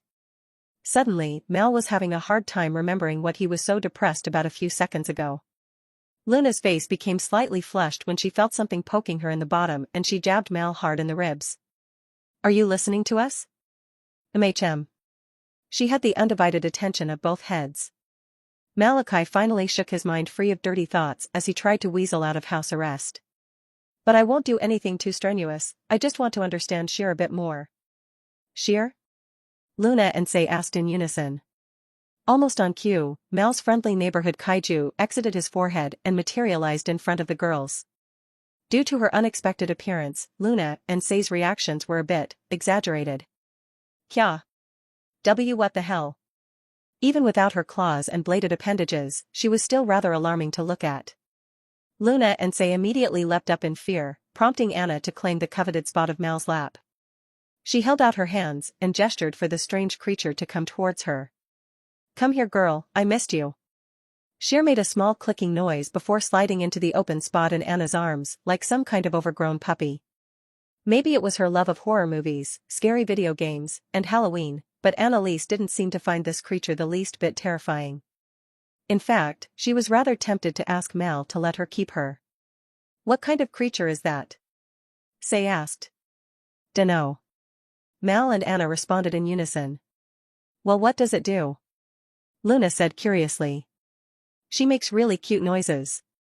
Anna said. "As far as abilities go, I haven't really seen her do much. She is capable of shapeshifting to a degree though." Mal added. Say and Luna both hesitantly came closer to the monster in Anna's lap. Once they got past its odd appearance, they realized it wasn't as frightening as they initially thought. They still did not understand why Anna found it to be so cute though. "Alright, we can go to the training room in the morning for 1 hour. And only because I am curious about what Sheer can do." Even though the creature did not have eyes, it lifted its head as if it were staring at the two mature women opposite it. After finding nothing interesting, it rested its head back into Anna's lap. "Honestly, nothing is ever ordinary with you, is it?" Say muttered. "Would you have me any other way?" he said with a smile. "No. I guess I wouldn't," she giggled. When Mal opened his eyes, he was somewhere he was very familiar with. Inside a world of darkness, where even the brightest light would be choked out and rendered imperceptible. To most, this would be nothing short of horrifying, but to Mal it was all so comforting. He was weird like that. "You did not panic. I see why she chose you." Suddenly, a deep and old masculine voice echoed from all around him. Immediately alarmed, Mal sought out the source, only to find nothing but more emptiness. "But I am convinced that your worthiness was no more than a mere delusion. I let you borrow power from me for far too long, boy, and now I see no further need." A chill suddenly ran down Mal's spine as the gravity of this being's words sank in. "You're the reason I can't use the blessing from my mother? What did you just call her?" The voice seemed to be asking out of genuine disbelief, as if its ancient ears were suddenly non-functional. "My mother, do I gotta spell it out for you? How the hell are you interfering in dash? This must be some kind of joke. For her to inflate your value on a level similar to ours is." "Ours?" Finally, the puzzle pieces began to fit in bit by bit, and Mal realized exactly who he was talking to. "You're Erebus." Almost on cue, an enormous figure moved through the darkness. In front of him, Mal was no bigger than an ant. It was a god in the shape of an old man, with 2 dark horns curling out of his head and unhealthy dark gray skin. His eye sockets were empty and black, like looking into pure nothingness. If Mal did not have an affinity for the night, he would have long went insane with a mere look. "She equates you to we, her children." Mal wasn't interested in talking about he and Nyx's relationship, even if this being was his brother. "Why did you take my powers? How the hell can you even do that? From the beginning, my divinity and hers have been, what is the word? Neighbors. Too many times you have crossed into my yard when you never should have left hers. Wanna elaborate a bit more?" Erebus growled and pointed at Malachi with a massive clawed finger. "You've been using power that you don't have. She gave you blessing over the night, not darkness. I allowed you to go on so far out of my own curiosity, but you are becoming bolder and bolder in the amount of power that you take, and I will stand for it no longer." Malachi had no idea why, but everything that Erebus was saying made sense to him. The reason why his body always hurt so much after using his powers was because they weren't really his in the first place. He had been unknowingly taking power from Erebus all of this time. "What?" Erebus suddenly looked around in a panic as if he sensed something dreadful coming. Suddenly, Sheer materialized next to Malachi out of thin air, and nuzzled next to him cutely. Hey girl. How'd you get he dash? Human, why is there a nightmare in your mindscape?" Erebus roared. Malachi looked back at the irate god and saw an expression of pure shock, and even a small amount of fear. "Dunno what you mean by nightmare, but this is Sheer. She is my contracted beast." "She is your, what?" No matter how many times Erebus blinked his empty eye sockets, the scene in front of him did not change. One of the scourges that was coming to Earth was actually nuzzling next to this boy like it was some kind of domesticated animal. "You good man? Look like you've seen a ghost. Boy, do you truly speak no falsehoods? This creature is truly bound to you and obeys your every whim? I'm not asking her to do any crazy shit like jump into a helicopter propeller, but yeah, she's pretty obedient," Malachi said calmly. That is impossible, how can you even? Internally, the gears within Erebus' ancient mind began to turn. That's why they've been having such a hard time observing him lately, he's bound to a damned blind spot. There were so many questions that he wanted to ask and things that he wanted to say, but even he had laws he must follow. But one thing was for sure. If this boy was capable of controlling that which is known for being uncontrollable, his value to this world had just tripled. You called her a nightmare. Mal reminded as he lightly petted Sheer. What is that? Erebus was unable to take his eye sockets off of the creature in Mal's arms. You ask me knowing full well I am not allowed to answer. Worth a shot. Mal said under his breath. Then if you won't answer my question, just give me my powers back. I need them to help Pro Dash. Alright. Alright? Alright. Erebus confirmed. When Malachi opened his eyes, a bitter sunlight was streaming through the curtains. His body felt like it was sandwiched between three immovable objects, and it was in this moment that he remembered the girls had spent the night. Say rested her body on top of his, Anna was underneath his right arm and Luna was underneath his left. All three were still sleeping peacefully, and judging by their snoring, they were going to remain that way for a while. This would be nicer if that sunlight wasn't in my face. Whoosh. Before Malachi had even finished his thought, a curtain of darkness fell over the window, blotting out the light. His powers were back and for some reason, they were drastically easier to use than before. Say finally showed some signs of stirring, and she slowly opened her rich brown eyes. When she saw Malachi, her gaze became unimaginably soft as she looked at him with utter devotion. Honey, you're beautiful. She said sleepily. Huh? Staring back at Say were two mesmerizing feline eyes that were a vibrant amethyst color. Not only that, Malachi's complexion was now a shade darker, and his charm had somehow grown even further. Erebus had done a whole lot more than just allow him the use of his powers again. Though just how much, he would have to find out soon. Oh my gods. Are they? She sure snapped him up. In the hallways of the Immortal Moon Guild building, there was one spectacle that had thoroughly captured the attention of all of the members. Walking arm in arm through the hallway were Malachi and Luna, who seemed to be completely unaware of all of the stares they were receiving.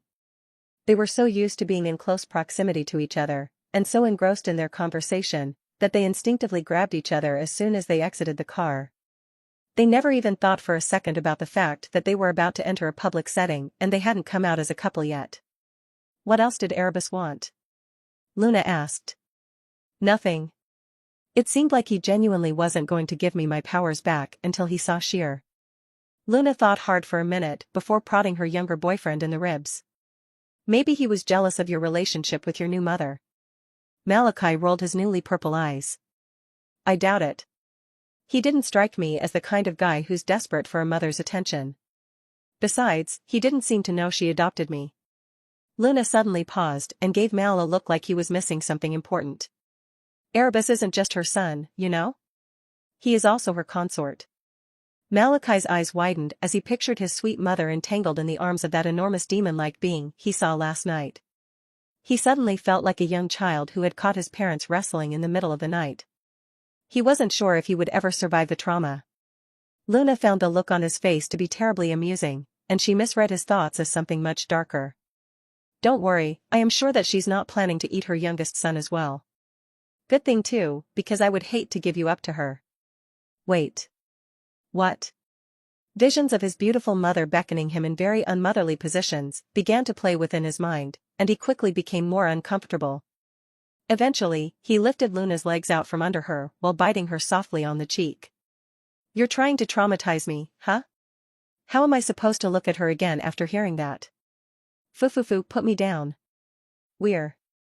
Finally, Luna seemed to realize that they'd been in the guild building for quite a while, and had been so openly walking arm in arm together. Glancing over her shoulder, she found a small crowd of girls led by Nina and Opal, all of them with their phones out recording. Her cheeks quickly turned pink as she tapped Mal on the shoulder and gestured behind them. Turning around, Mal didn't seem to be nearly as embarrassed as Luna and greeted his guildmates with an aloof smile. What's with the entourage? You guys act like you've never seen a loving couple before. You really don't have any shame, do you? Opal asked. Not in this moment, no. He admitted. though that was clearly evident judging by the fact that he had yet to put Luna down. Don't all of you have something better to do? She questioned with a red face. No? My schedule is completely free. Is there something better than this? Luna had thoroughly underestimated the interest that her guild members had in drama. Eventually, she wiggled her way out of Malachi's arms while fixing up her kimono so as to appear more professional. And immediately wished that she hadn't. As soon as Luna's feet touched the ground and she was out of her boyfriend's grasp, she watched as he was besieged by other women.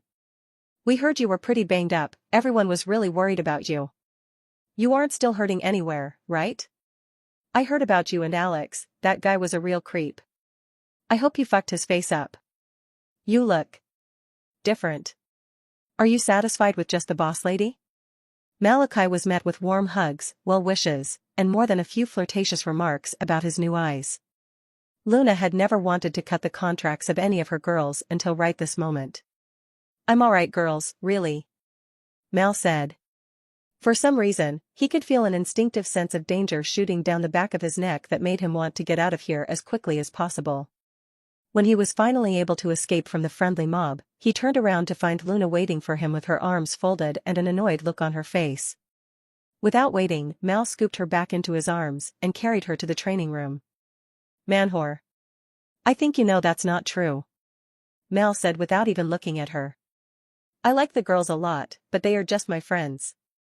I would never disrespect you, Anna, or say, by throwing myself at every pretty girl I see.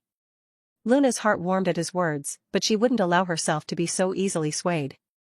So you think they're pretty? Malachi chuckled in defeat and gave his girlfriend a small kiss on the forehead. You're cute, all so cute when you're like this. Feel like I should try to make you girls jealous more often. Do it and you die. Yes ma'am. He was still going to do it from time to time. As Malachi and Luna prepared to enter their selected training room, they ran into the pairing of Bianca and Aisha. Both girls were elated to see Malachi awake and in fair condition, forcing Luna to come down from his arms once again so that they could hug him. She didn't seem to mind quite as much this time though. You cut your hair. Mal realized. Yeah, well I kinda didn't have a choice. She said shyly. The truth was that she and Morgan had gotten a bit too fired up in one of their exercises, and her hair kind of caught on fire. While that normally wouldn't have been too much of an issue for her, her body was only equipped to handle heat of her own level, not Morgan's. As a result, Bianca was now rocking a much shorter look, with cute bangs and a lightly shaved design just above the nape of her neck. In this moment, Mal realized that he may need to add girls with short hair to his list of fetishes. You look beautiful, I think it really suits you. He said honestly. Thank you. Bianca's glasses had started to fog up, and the temperature around her became noticeably warmer. Aisha merely rolled her eyes. When did this motherfucker start smooth-talking girls? He was scared to even look at them when they were in middle school.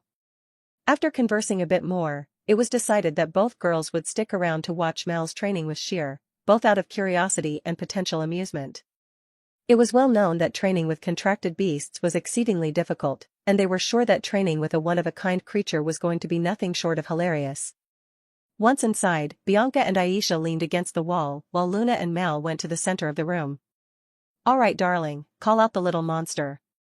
As instructed, Sheer materialized in the room right beside Malachi, at her full height of 9 feet and with all of her pointy appendages exposed. What the fuck? Aisha muttered. She did not look like that last night. Luna realized. Malachi merely shrugged and pet her anyway, as if he still found her cute regardless. Okay then, let's see what she can do first. If she has any special abilities or anything, then you should also be able to use them as your own, given enough time. Malachi nodded and gave Sheer a simple order. Alright, little nightmare. Show me what you can do. For a moment it seemed like Sheer did not quite understand what was being asked of her, but then she finally sprung into action. Right before Mal's eyes, she disappeared from view for a literal millisecond, and returned carrying Bianca and Luna like they were prized gifts. What? When did she even? Malachi graciously accepted the offering of the two beautiful women and smiled at her gratefully. Just what I always wanted, pretty girls. Why didn't it grab me then? Aisha yelled from the wall. I said pretty, not bitchy. Fuck you. Right there, do you see the difference? While Aisha was still fuming over the blatant disrespect, Sheer was not done with her demonstration. The nightmare's body flickered, and she split herself into two completely identical copies. Damn. So cool. I'm actually a little jealous. Malachi carefully inspected Sheer's clone, and as soon as he poked it, it disappeared in a shower of white light. I wonder if I can do something similar. Mal said out loud. What do you mean? Bianca asked. Malachi looked down at his own shadow and gave it a simple mental command. Like a scene from a horror movie, his own shadow rose up from the ground like a loyal soldier. As when he was in his avatar of night state, the shadow had no identifiable features except for his very long dreadlocks. Have you always been able to do something like that? Aisha asked. Nah. I guess I can thank my brother-father for this one. You're what? Luna seemed to be the only one who was in on the joke, and it took all she could to suppress a snicker. Malachi returned his shadowy clone to an unanimated state, with his mind still running with thoughts about Erebus. The primordial god hadn't just given him permission to delve into the darkness, he had expedited his understanding of it. And even given him a little something extra as well. Don't know why you did all that, but I won't let it go to waste. He thought gratefully. Can I ask you girls for a favor? Mal suddenly said. The girls all stopped and paused, while awaiting Malachi's next words. Placing his hands back into his pockets, he gave the girls his best "you can't say no to this face" smile that he could muster. Mind sparring with me for a bit? Got some things I want to try. Absolutely fucking not. Luna denied. Malachi would be lying if he said he wasn't expecting that reaction, but just this once he was hoping to be wrong about something. I promised the girls that I wouldn't let you do anything strenuous today. Luna reminded. Your body is still banged up. Bianca and Aisha looked at Mal a bit closer and realized that he did indeed look a little skinnier than before. It won't be anything major, love. Malachi said with a smile. I just want to try out a few new party tricks. Luna always did soften up a bit whenever Mal called her anything other than her name, and her firm resolution began to crack. I said no. Don't be hard-headed. Like a shark that smelled blood, Malachi knew that Luna was on the verge of giving in, and he moved in for the kill. With soundless steps, Malachi made his way towards Luna and slipped his arms around her waist. Come on love, only for a moment. If you do this for me, then I'll take you to your office and repay you however you like. Luna trembled with every word that was whispered into her ear. She wanted to say no, but there were too many things tying her down. Say had told her again and again how good sex with Malachi was, and she wanted a taste of that too. She couldn't remember the last time she'd had sex, and after their passionate time in the shower yesterday, she was just about ready to force herself on him. I promise girls, I'll make sure he doesn't do anything too strenuous, not in training at least. Never one to be outdone, Luna made sure that Aisha and Bianca could not see her actions before she seductively licked Mal's neck. Alright, you win. But I hope you know that I'm going to make you work for this little victory. She whispered. For a moment, Mal had to ask himself if he really cared all that much about training. You guys are gross. Aisha said with clear disdain. I'll spar with you just so that I can knock you around a bit.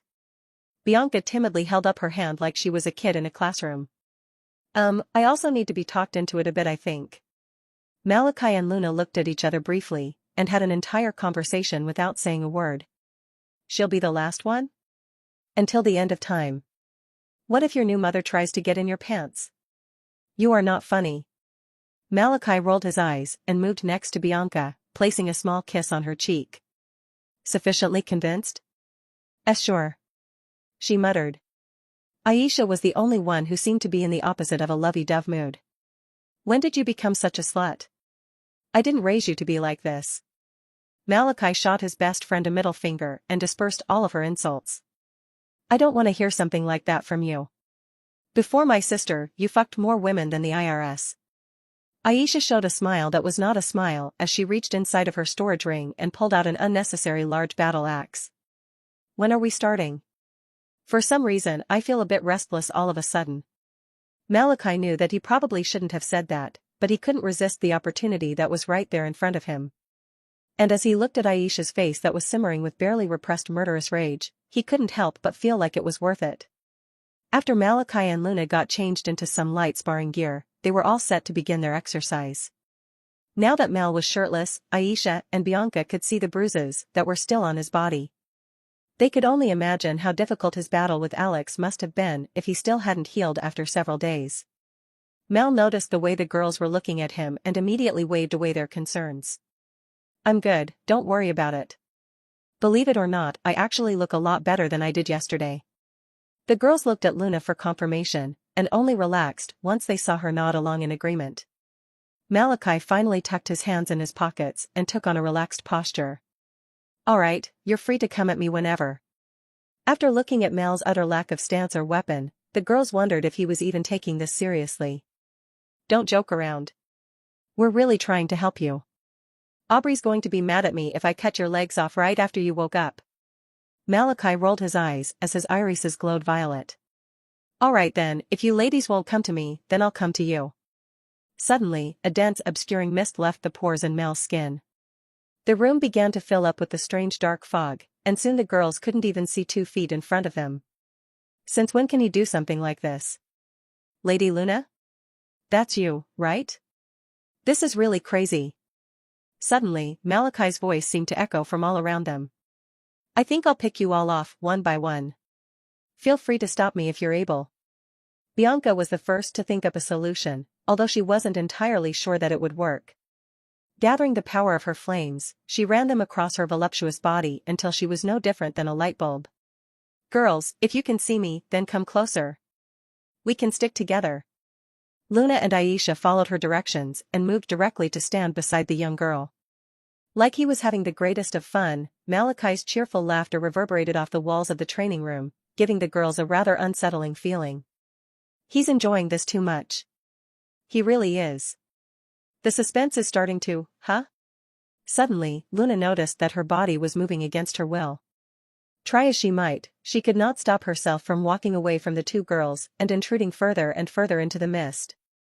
What kind of game is this? Lady Luna, are you alright? Where'd you go?" Just as Luna tried to explain her predicament, a pair of amethyst eyes that she would recognize anywhere appeared from the fog. "I gotcha, love. You're out," Malachi said with a smile. How did you?" Malachi pointed down at the ground and Luna finally noticed something strange. Her shadow was seemingly entangled with 8 dark threads that traveled all the way from her body to Malachi's own shadow. Without even looking at her, Malachi was somehow able to take control of her body. "Honestly, I'm not sure what to call a monster like you anymore." Malachi shrugged before he disappeared right before her very eyes. Luna felt a small smack on her, but that made her remember that she was supposed to be collecting a bribe after this. "I think I'm going to go wait for him upstairs." With only the 2 of them left, Aisha and Bianca moved back to back while surveying the area around them. "We have to do something. We can't just wait for him to pick us off like we're sitting ducks." Aisha nodded in agreement and swung her axe wildly. The wind pressure generated by her attack helped to clear away some of the mist, only for it to return a mere moment later. "Damn, what is this stuff?" Suddenly, a sharp whistling sound cut through the air, and one of Malachi's daggers came hurtling through the fog. Aisha narrowly managed to avoid it, but upon taking a step backwards she inadvertently sealed her fate. Before she knew it, she was falling into the shadows at her feet and on the verge of panicking. She fell into an endless black nothingness, and her body dropped for what seemed like an eternity. Suddenly, she appeared right underneath Malachi's arm like some kind of oversized duffel bag. "Hey, are you alright? I know that might have been a little much," Malachi said apologetically. He'd remembered a bit too late that Aisha had a long-time fear of heights. His cruel little prank was no doubt fairly traumatizing. "Put me down," she said. Against his better judgment, Mal released his best friend and allowed her to stand on her own 2 feet. Even through the mist, he could see the small tears that were forming in the corners of her eyes. "Aisha. I'm really dash." Pow. With power worthy of a god of war, Aisha punched Malachi so hard in the stomach that his feet temporarily left the ground. He let out a small grunting noise before he immediately went down, the mist he created disappearing along with his chances of winning the spar. Just like that, training was over. "If you tell Aubrey about any of this, I'll kill you." Aisha muttered as she stormed off. Bianca was the only one left who seemed to have no idea what was going on, and her eyes went to Mel, who was still kneeling and holding his stomach. Squatting beside him, she patted him lightly on the back and tried to help him keep his breakfast down. "So missed, huh? Pretty cool," she said cutely. Malachi chuckled as he ignored the throbbing feeling vibrating throughout his sternum. "So since I'm the only one that you didn't catch, that technically means I won, right?" she asked. "Didn't know you were helping me with winning and losing in mind. What can I say? I'm crafty like that." "Ha ha ha, I see. Alright then, you win. You can ask me to do whatever you want." For some reason, Bianca's beautiful yet evil smile made him wish that he could take his words back immediately. Alas, it was already far too late for regrets. As Mal walked through the hallway into Luna's office, he was admittedly more downtrodden than earlier. Bianca's request had taken him by total and complete surprise, and if he was honest, he wasn't sure that he was mentally prepared for it. But, a deal is a deal, I guess. Opening the door to Luna's office, he completely forgot all about his current dilemma as he was grabbed by the collar and pulled inside. Before he knew it, Luna had pressed him against the wall and had her lips on his. I probably made her wait too long. With all of the sexual tension that had been building up between them, this was a long time coming. Malachi wanted to show her that he desired her just as much as she did him, and he lifted her up and folded her legs around his waist. Carrying her to the couch, he felt his own mind become hazy as he relished in the sensation of her playfully biting his lips with fervor. Malachi gently laid her body down onto the sofa, and tore his lips away from hers to start exploring her body. Her kimono was already partially undone, as if she had been expecting this moment and wanted there to be as few obstacles as possible. When her beautiful figure was revealed, Mal could not help but freeze up in wonder. Luna's body was simply immaculate. With her generous curves and ivory skin devoid of the slightest blemish, and a pretty and pink vagina with a small and cute bush, she was a captivating picture of a woman. Her body was so divine and captivating that she was like a rose that had never been touched. Malachi had already seen Luna naked before, but there was something different about the previous instance, compared to now. With her laid bare underneath him like this, she was unbelievably tantalizing to his mind and body, and he needed her desperately. Luna did not consider herself to be a shy person, but Malachi's burning gaze and heavy breathing was going to turn her into just that. "How long are you going to stare at me like this? You're supposed to be bribing me, remember?" Malachi seemed to be immune to her teasing, and the words on his mind simply fell out of his mouth. "I am so madly in love with you." Luna felt a lot of things when Malachi expressed her love for her. Honesty. Obsession. Devotion. She felt as if she was physically wrapped in the embrace of his words, and her body went through an inexplicable range of emotions that she couldn't quite process. Because she could not fully express all of the emotion she had in her heart, she merely wrapped her arms around his neck as small tears fell from her pink eyes. All she could do was let it be known just how badly she wanted to be connected to him. "Please, don't make me wait anymore." Obliging her, Malachi flipped Luna onto her stomach and left a trail of kisses down her spine. He could feel her shivering in anticipation with every move he made, and his own excitement surged through the roof. Reaching her plump and luscious bottom, Luna became slightly embarrassed when she let out an involuntary yelp of surprise. Malachi bit her firmly with pointed teeth, nearly hard enough to break the skin. He wanted to leave a mark on her, both inside and out, in the hopes that she would forever be his and his alone. Spreading her cheeks apart, he could see that she was already so wet that foreplay wasn't necessary, but nothing could have stopped him from getting a taste of his woman. Taking a singular long lick, Malachi relished in Luna's sweet yet salty taste. No one had ever done this to her before, and she raised her hips to run before Malachi locked her in place. She wasn't quite sure how to describe the sensation, but the feeling of a long strong tongue worming around in her insides was so good that she wondered why she attempted to run before. Once she got over the initial strangeness of this new feeling, she began desperately pushing her hips back in an attempt to get him deeper inside. The soft moans that she was initially so shy to release were now becoming more and more obscene, delighting Malachi to no end. "Come on, love, let me hear more." Knowing that this normally icy beauty was now moaning loudly underneath him caused his desire to soar, and he finally decided to push her over the edge. While his tongue explored her delectable insides, he took his thumb and gently yet firmly rubbed her clit, and her reaction was instantaneous. "Darling. I'm going to come. I'm coming. Luna gripped her couch so hard that she easily crushed the wooden armrest into powder, as she wrote out the monumental high that came with her first orgasm in so long. Unsatisfied, Mal continued to eat her like he was trying to fill his stomach, turning Luna's melodic cries into something more bestial. Malachi did not release her until she was brought to a second orgasm, and then a third. When he finally pulled his lips away from her rosebud, she was trembling terribly as if she'd just suffered a small seizure. "Do you need a break, love?" If Luna was capable, she would have scoffed right at this instance. After introducing her to something so good, how could he just stop right in the middle? Reaching back, she spread her lower lips as if she were begging him to continue. Sufficiently motivated, Malachi finally peeled off his own clothes and tossed them onto the ground. When Luna felt a hot and hard object push against her entrance, she had a very important realization. She had no idea what to expect from this. While she'd seen Malachi's dick before, it was never erect, but she already knew it was on the larger side. As for just how large, she honestly wasn't quite sure, but she became noticeably more slick when she thought of the possibilities. Taking several deep breaths, she let out a small moan as the head finally pushed inside. At first, she was surprised by the nearly overwhelming girth. Her insides felt like they had been pried open and stretched to the limit. Another thing that surprised her was the length.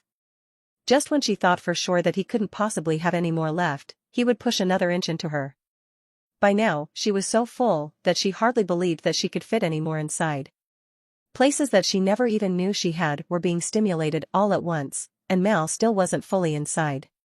It was certainly going to take some getting used to, but it was already starting to feel incredibly good. Finally, Mal pressed against Luna's cervix and she released a cute squeal that was quite unlike her. Mal remained motionless for a moment as he kissed her neck, trying to give her body time to relax and fully accommodate him. "Malachi." Luna turned her head to the side and looked up at him with eyes that contained so many emotions that he couldn't quite read them all. "I love you too, so you don't have to hold back. I can take everything you have to give, so don't worry about hurting me. I want to feel all of you." Malachi realized that he had unconsciously been treating Luna like he treated Say. Since Say was human, he was always sure to be careful with her and he could usually never push himself completely inside. But Luna was a blessed like him. Even if it would hurt her a little more, she was fully capable of taking everything that he had to give. Since she mustered up the courage to say such heartfelt words, Mal did not make her repeat them and did exactly as she wanted. Instead of merely pressing on the entrance to her cervix, he applied more force into his hips and pried it open.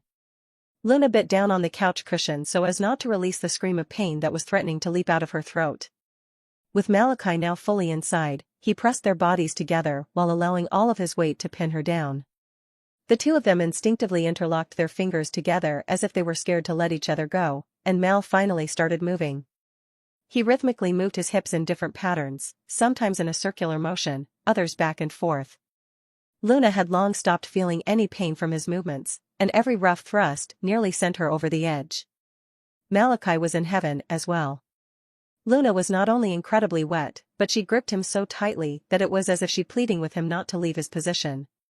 She moaned loudly while screaming obscenities and proclaiming her own love and devotion for him while squeezing his hand until her knuckles turned white. If Malachi hadn't undergone Morgan's training, his hands surely would have cracked in Luna's ironclad grasp. Judging by the lack of focus in her eyes and the way her tongue fell out of her mouth, it was clear that she hadn't stopped coming ever since they'd started.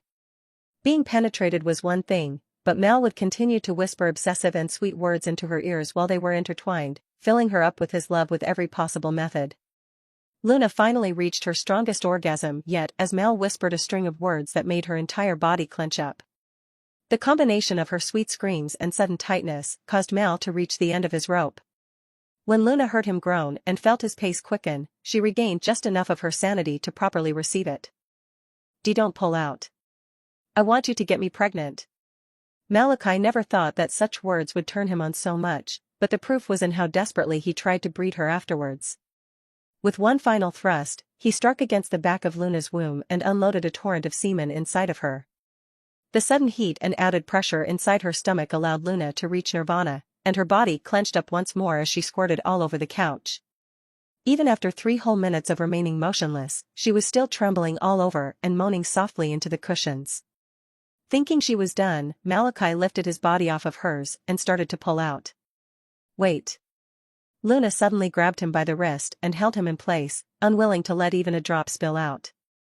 This is your fault, so, take responsibility. What do you mean, love? Malachi asked softly. His voice sent a wave of chills through her body, and she looked back at him with eyes that were red from crying. You made me love you so much that I don't think I can ever willingly let you go, so please, keep going until I pass out. Malachi was far from sated as well, so he immediately dove back on top of her and nestled back into his place in her cervix. You should be mindful of your words, my Luna. If you tell me something like that, I have no choice but to comply. Believe it or not, Luna was not always known as the world's most beautiful woman. Before she was blessed, before she even came to America, she was an ordinary woman living in Shinjuku and working a simple office job. Her name was Emi Inui. She lived a somewhat boring life, with no husband, children, or even any real friends to speak of. Her parents had passed away too, so she was really and truly alone in the world. But in her heart of hearts, she had always wanted children. She would see young mothers walking by on the street with the little bundles of joy in their arms, and a subsequent feeling of jealousy would inflate in her stomach. With that singular desire in mind, she started dating in the hopes of marriage. Even without Chana's blessing, she was still a very attractive woman, so it was not very difficult for her to attract attention from men, despite her advancing years. But after going out onto several blind dates, she realized that it just wasn't meant to be. The men she went out with were decent people and hardworking, and she was sure that they would have made fine husbands. But be that as it may, she did not believe that they would have made good life partners. They were all somewhat stringent, and living in the same kinds of dull gray existences as the one she was currently trapped in. She wanted to be with someone who pulled her into a world filled with color where every day contained no less love than the last. Even if they did nothing but sit on the couch all day and get old and fat, she would be more than satisfied if they spent that time laughing and loving each other. But the men that she met just weren't capable of that. Wishing them farewell and good luck, she cut her contact with all of the men she was seeing and resigned herself to never finding her ideal partner. Unfortunately, one of the men she was seeing was a bit more in love with her than she realized. When she tried to cut contact, he followed her back to her home while demanding a proper explanation. When she tried to ask him to leave, he became enraged and pulled a knife on her. He slashed her across the face, and she was stabbed in the stomach several times before the neighbor arrived to help. In the end, the doctors were able to save her life, but it was required that they perform a hysterectomy due to all of the damage suffered in her midsection. Traumatized and broken, she left her job not long after due to the stares she received from coworkers about her haggard new appearance. She contemplated suicide on an almost daily basis, yet something seemed to always prevent her from stepping off the ledge. And then one night after the first dungeon opened, her life changed forever. She was blessed by the goddess of the moon, and her face was not only healed, it was transformed. But while her face and body were now perfect on the outside, her uterus did not regrow. As powerful as blessed may be, cases like the primordial blessed who could regrow whole body parts in the right conditions were unfairly rare. But even without children in her future, Emi was certain that she could make the most out of her new life, and she would never need to be helpless again. She adopted the name Luna Autumn as a way to pay homage to the goddess who had given her a new outlook on life. Deciding to leave Japan, she traveled to America where she displayed the new icy personality that would come to symbolize her. She allowed no men to get close to her, subconsciously causing her to build up a guild for other women. Whether she realized it or not is a mystery, but she worked so hard for them that they became something like her children. And though there were challenges in her new life, she still considered it to be vastly superior to her old one. Especially since she had found the one man who could fill her life up with color. It seemed like Malachi was always forcing a smile onto her face, even when she didn't want it. To top it all off, his consideration of her and his other girlfriends made her feel like he saw her as more than some trophy, but an integral part of his life. It was a level of thoughtfulness that filled her entire being with more feelings of desperate love than she knew how to handle. From now until the end of time, she could no longer be without this happiness that she so rightfully deserved. True to his word, Malachi ravaged Luna without rest until both of their bodies were dripping with sweat, and it was well into the afternoon. After several different positions, a chorus of sensual moans, and passionate promises of pregnancy, Luna finally had an orgasm hard enough to send her tumbling into unconsciousness. Malachi removed himself from her, and all of his attempts to give her a child came spilling out of her swollen flower. He cleaned the area up the best he could before carrying her into Luna's private bathroom. He lowered both of their bodies into the bath, and allowed their bodies to soak in the hot water as his mind ran wildly. When Luna first asked him to get her pregnant, he felt a wave of incredible lust sweep through him. But more than that, he started to feel a subtle sense of longing as well. He always thought that he would be okay if he didn't have children, but in the blink of an eye he had some sort of vision. Watching Luna as her stomach got bigger, teaching his child how to tie their own shoes, and introducing them to all of his favorite cartoons. He knew that there was a great deal more to having a child than just those things that had been mentioned, but just those small parts made it all seem worth it somehow. Mom, maybe I can't become your avatar after all. HNN. Gradually, Luna began to stir in the water, and she slowly opened her eyes to see herself in very familiar surroundings. A moment later, she felt an even more familiar pair of lips on her neck, and the arms around her waist tightened their grasp. Good morning, love. Luna wanted to return his greeting, but the words became caught in her throat and she released a soft noise instead. Malachi's hand traveled to her smooth and perfect stomach and Luna was reminded of all of the embarrassing things that she had said earlier. Her body sank lower into the water, and she placed her own hands over his. I'm sorry, you must have been surprised, right? When I said all of that stuff about you getting me pregnant. I'm sure it came as a shock since it's not like we even talked about it, but I just felt so good that I. Luna didn't finish, but Mal could tell by how red her ears had become that she was probably mortified. I think that you might be forgetting something. He reminded. I didn't exactly seem to be against the idea, did I? Luna briefly recalled an instance where Mal held her up in the air and pleaded for her to have his child as he finished inside of her for the 8th time. The mere memory heated up her insides, before it was replaced with a great sense of shame. Darling. I can't get pregnant. The words were hard to hear out of her own mouth, but they still needed to be said. Out of everything that Malachi expected Luna to say, that most certainly wasn't one of them. She took a deep breath and clasped their hands together before she finally told him the story of her life before she was blessed. The attack was undoubtedly the hardest thing for her to talk about. She had transformed herself so that no one would ever look at her as weak or a victim, and yet here she was telling the sad story. It was so embarrassing that she wanted to crawl into a hole and die. When her story finally ended, she was expecting to hear the typical things that people say when you tell them something sad. I'm so sorry. You didn't deserve that. That's so awful. She didn't tell him the story of her past so that she could hear things like that, she told him because they were together and he had a right to know. But in her heart of hearts, he just hoped that he wouldn't start to see her as something weak that needed to be protected. Malachi took a while to speak and he simply rubbed Luna's stomach silently as if something was already growing inside. Okay then. So having a child together will be more difficult than we thought. At first, Luna suspected that he was being sarcastic, but a nagging feeling in the back of her mind told her that he was not. What? Malachi smiled and pulled Luna's body further into his. Are you forgetting that magic exists in our world now? Somewhere out there is a potion or a special item that can regrow organs. I just need to find it for us. What were you saying? There is no such item out there. Malachi shrugged as he stared up into the ceiling above them. I'm sure there is, but ain't nobody found it yet is all. I'll do whatever I have to do to bring it back to us, and then we can have a baby. Why, would you go that far? Luna asked in a hushed tone. Malachi suddenly lifted Luna up and twirled her body around so that she was straddling him. Her pink eyes met his bright purple ones as he made a vow that would change her life forever. Because something you held dear was taken from you, so I should do my best to get it back. 'Cause if the shoe was on the other foot I know you wouldn't even hesitate to do the same for me.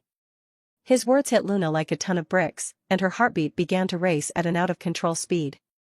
She never expected to receive this kind of response. Most people would be thinking about adoption as a next step, or even a surrogate. But Malachi was pledging to do the impossible and give her a child that was all her own.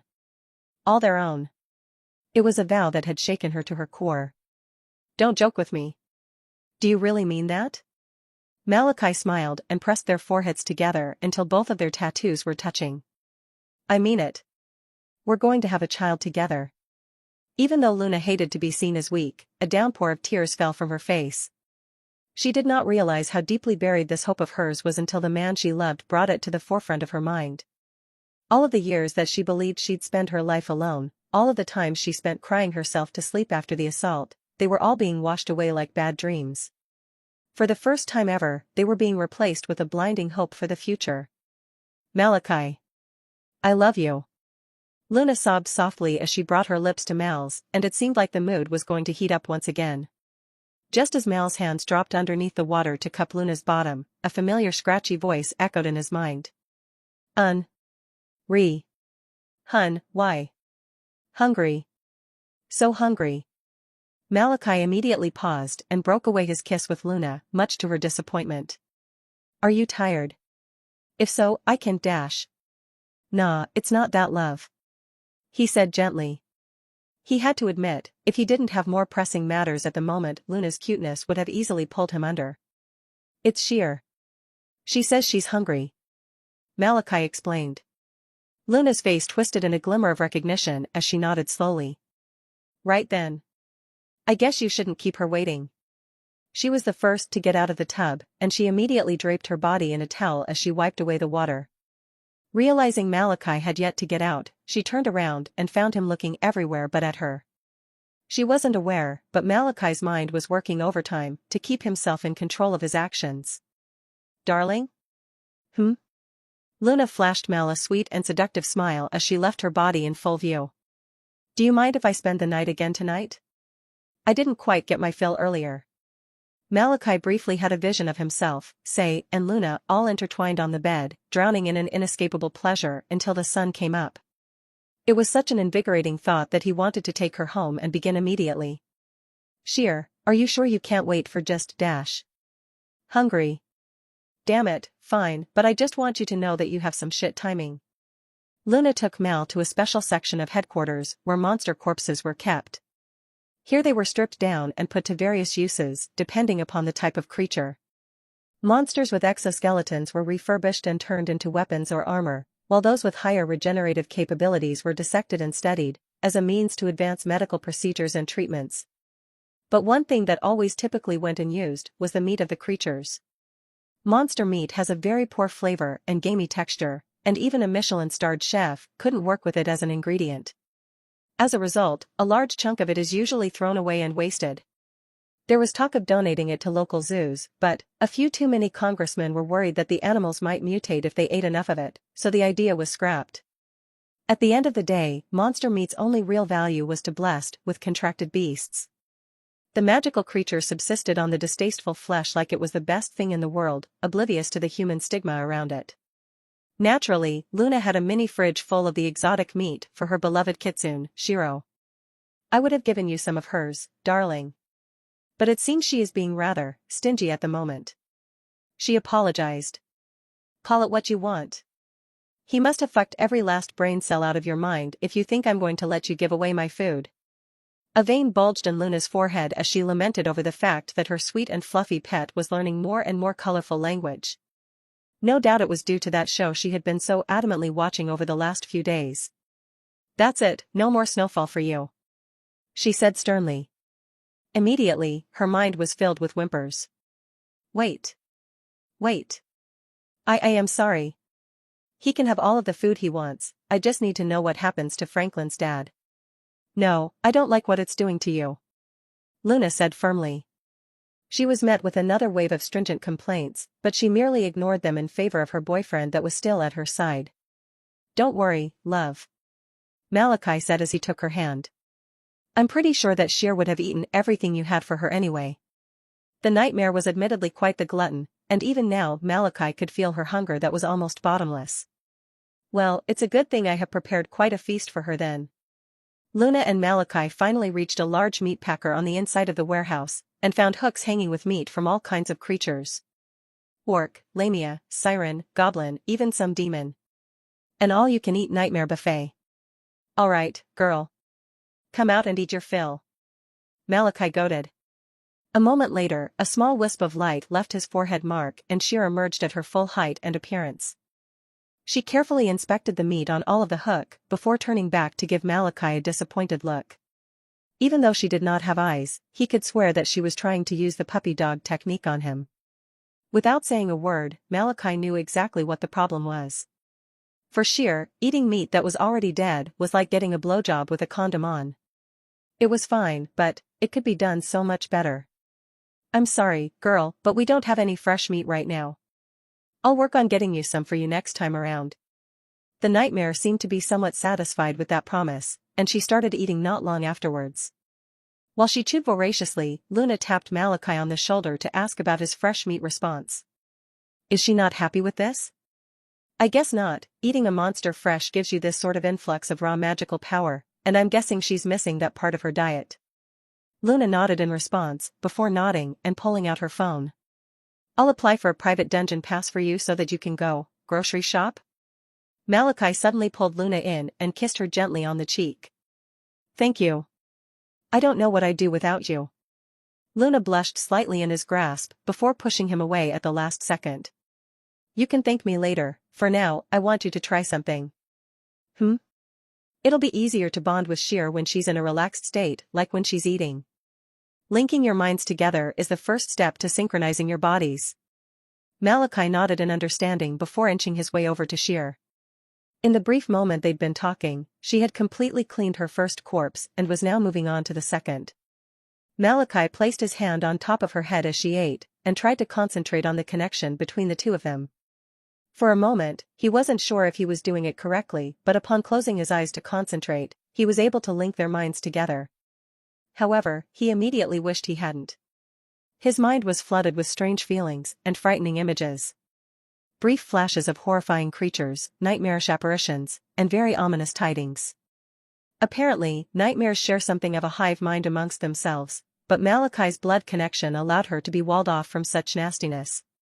But when Malachi intruded into her mind, he unknowingly delved too deep inside and exposed himself to all of it. He couldn't catch everything, but he now understood exactly why the gods were so worried. These things that were coming, they were utterly horrifying. To call them monsters would be akin to a gross understatement, and there was only one word that could truly describe them.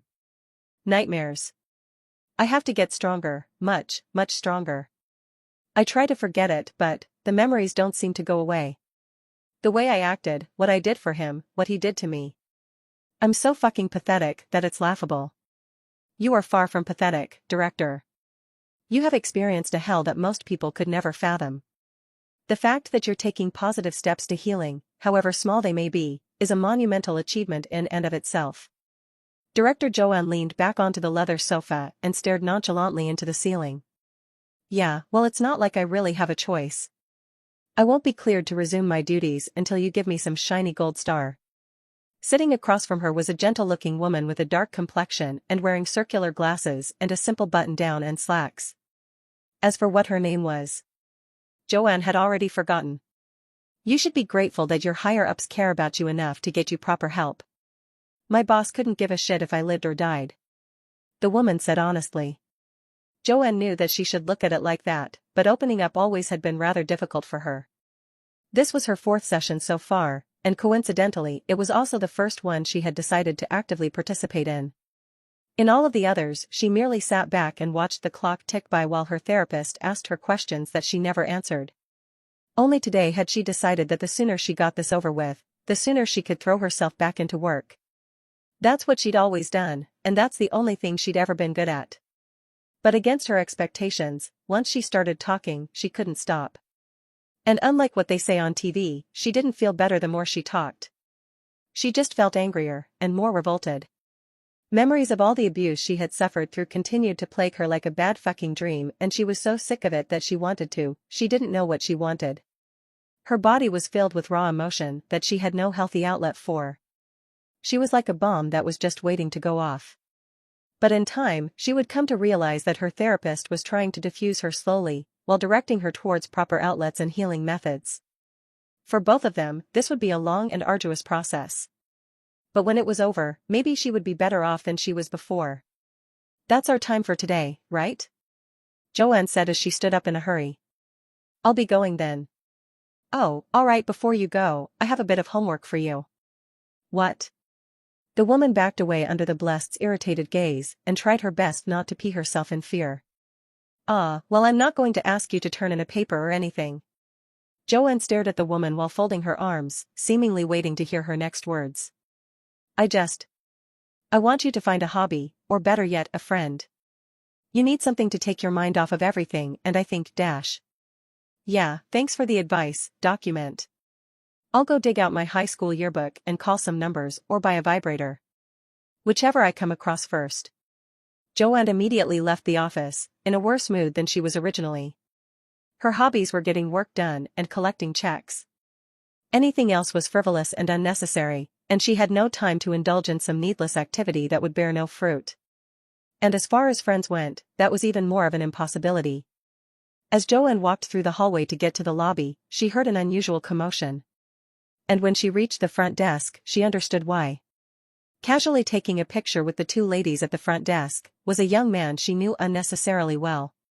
When Malachi's eyes landed on Joanne, he smiled softly and immediately tried to approach her. Somehow, Joanne felt like her headache was about to get a lot worse. Hey. Malachi said casually. Joanne looked him up and down without saying a word before breezing past him to head towards the door. Much to her dismay, he followed closely behind her without showing any intention to state his reason for being there. Why the hell are you following me, kid? Wanna talk?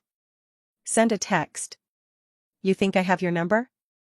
If you don't, then it probably means we have nothing to talk about.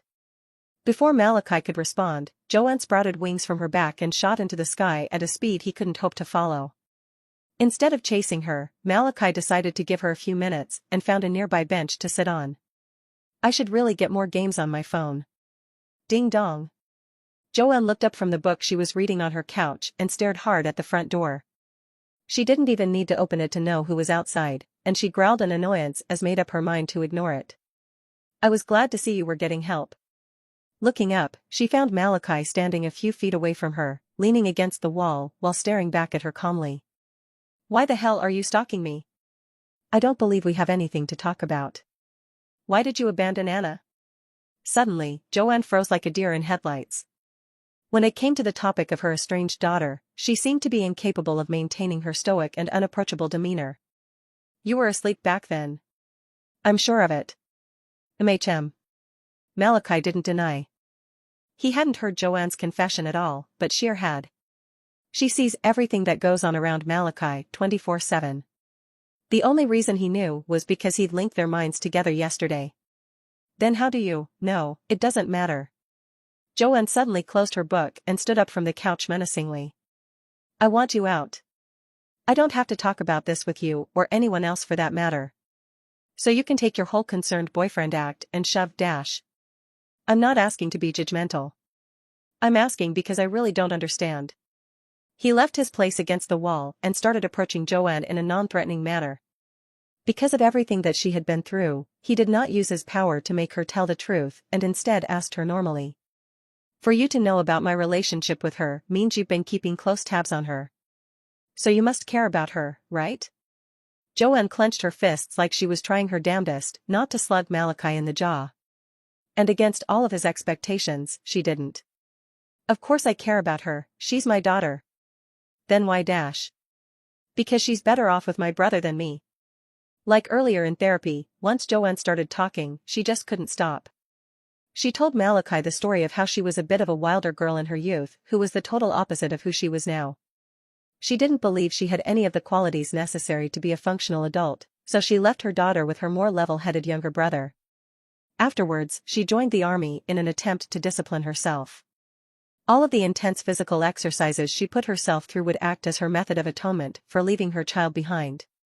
Once she completed basic, she intended to retrieve her daughter, but nagging voices in her mind told her that she would be better off without her.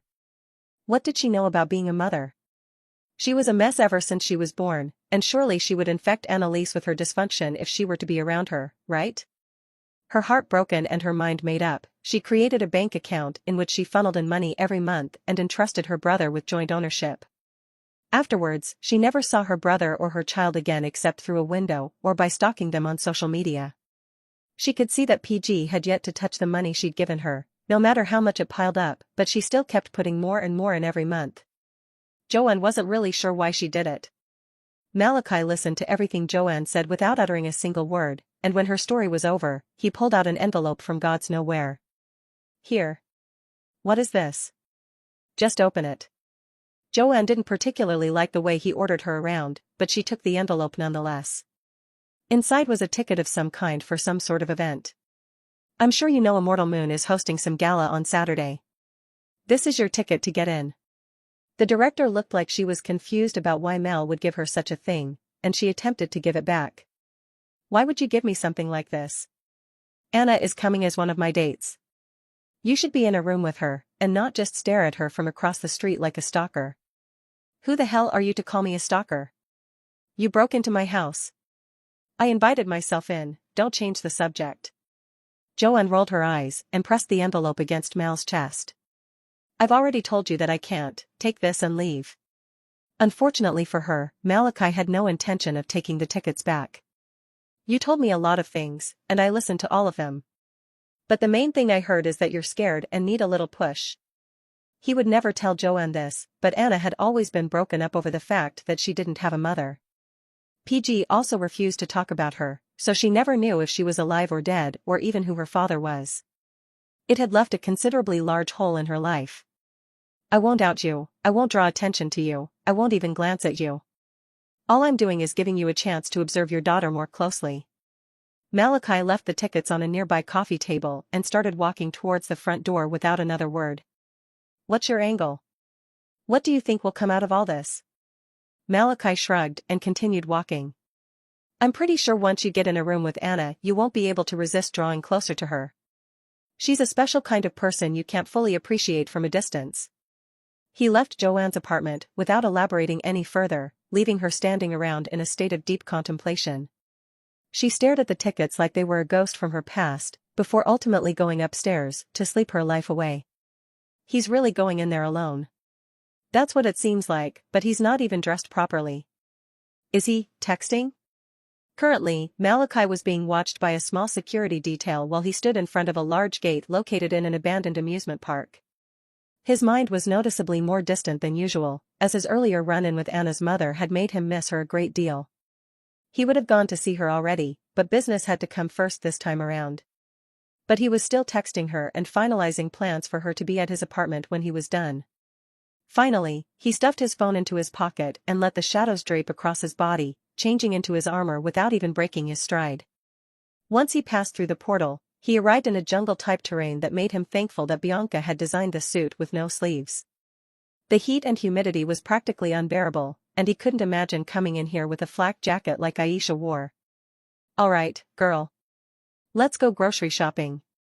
Sheer shot out of Malachi's body with an unforeseen level of excitement, and she made several happy clicking noises in the air as if she were delighted by the smell of living prey. Suddenly, she paused to inspect Malachi carefully, clearly intrigued by the strange apparatus on his face. You like it? It's cold, huh? He said proudly. Sheer, I don't think I like you anymore. The nightmare did not believe his words for even a second, and she turned around like she was tired of the needless conversation. Malachi rolled his eyes and looked up at the sun that was blazing over him. While Sheer didn't seem to care, he was a different story. Let's cover that up. Instinctively, Mal started to use his blessing from Nyx to blot out the sun, but he stopped himself at the last second. Recently, he had been using his powers a lot and neglecting all of his others. He didn't want to become rusty or fall too far behind, so for today he decided that he would limit himself to using only his other 3 blessings. Let's see if this works. Closing his eyes, he focused on his blessing from Raijin and visualized the outcome he wished to create. Since he had progressed leaps and bounds with his powers recently, it was relatively easy. Rumble. The formerly cloudless blue sky was chased away by dark dreary thunderclouds that crackled with electricity. Mal waited for a couple more moments, and a heavy rainfall began to descend on the entire jungle. Satisfied, Malachi patted Sheer a couple of times on her back, signaling their start. Alright girl, let's go hunting. Trouncing through the jungle were a group of monsters that looked like pigs with human bodies. They were clearly unprepared for this sudden downpour, as evidenced by the somewhat irritated snorts they were releasing. The meat they were carrying was already soaked from the rain, making this hunt seem like a total waste of time and effort. Snap. Suddenly, the group of 6 paused when they heard the distinctive sound of a tree branch being broken. Looking around for the source, they found nothing at all. Only the drizzling sound of rain bouncing off the thick green leaves overhead, and falling to the ground below. Thunk. Hru? The group of orcs heard another strange sound and broke their necks looking for the source. This time they found something, but it didn't really make sense.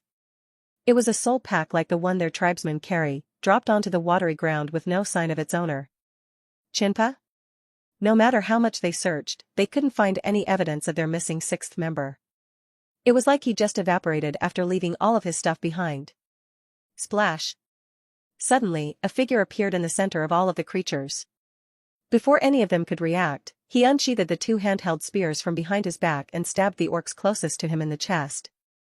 The remaining three had only managed to lay their hand on their weapons when gleaming silver daggers left the belt of their attacker and embedded themselves in their head.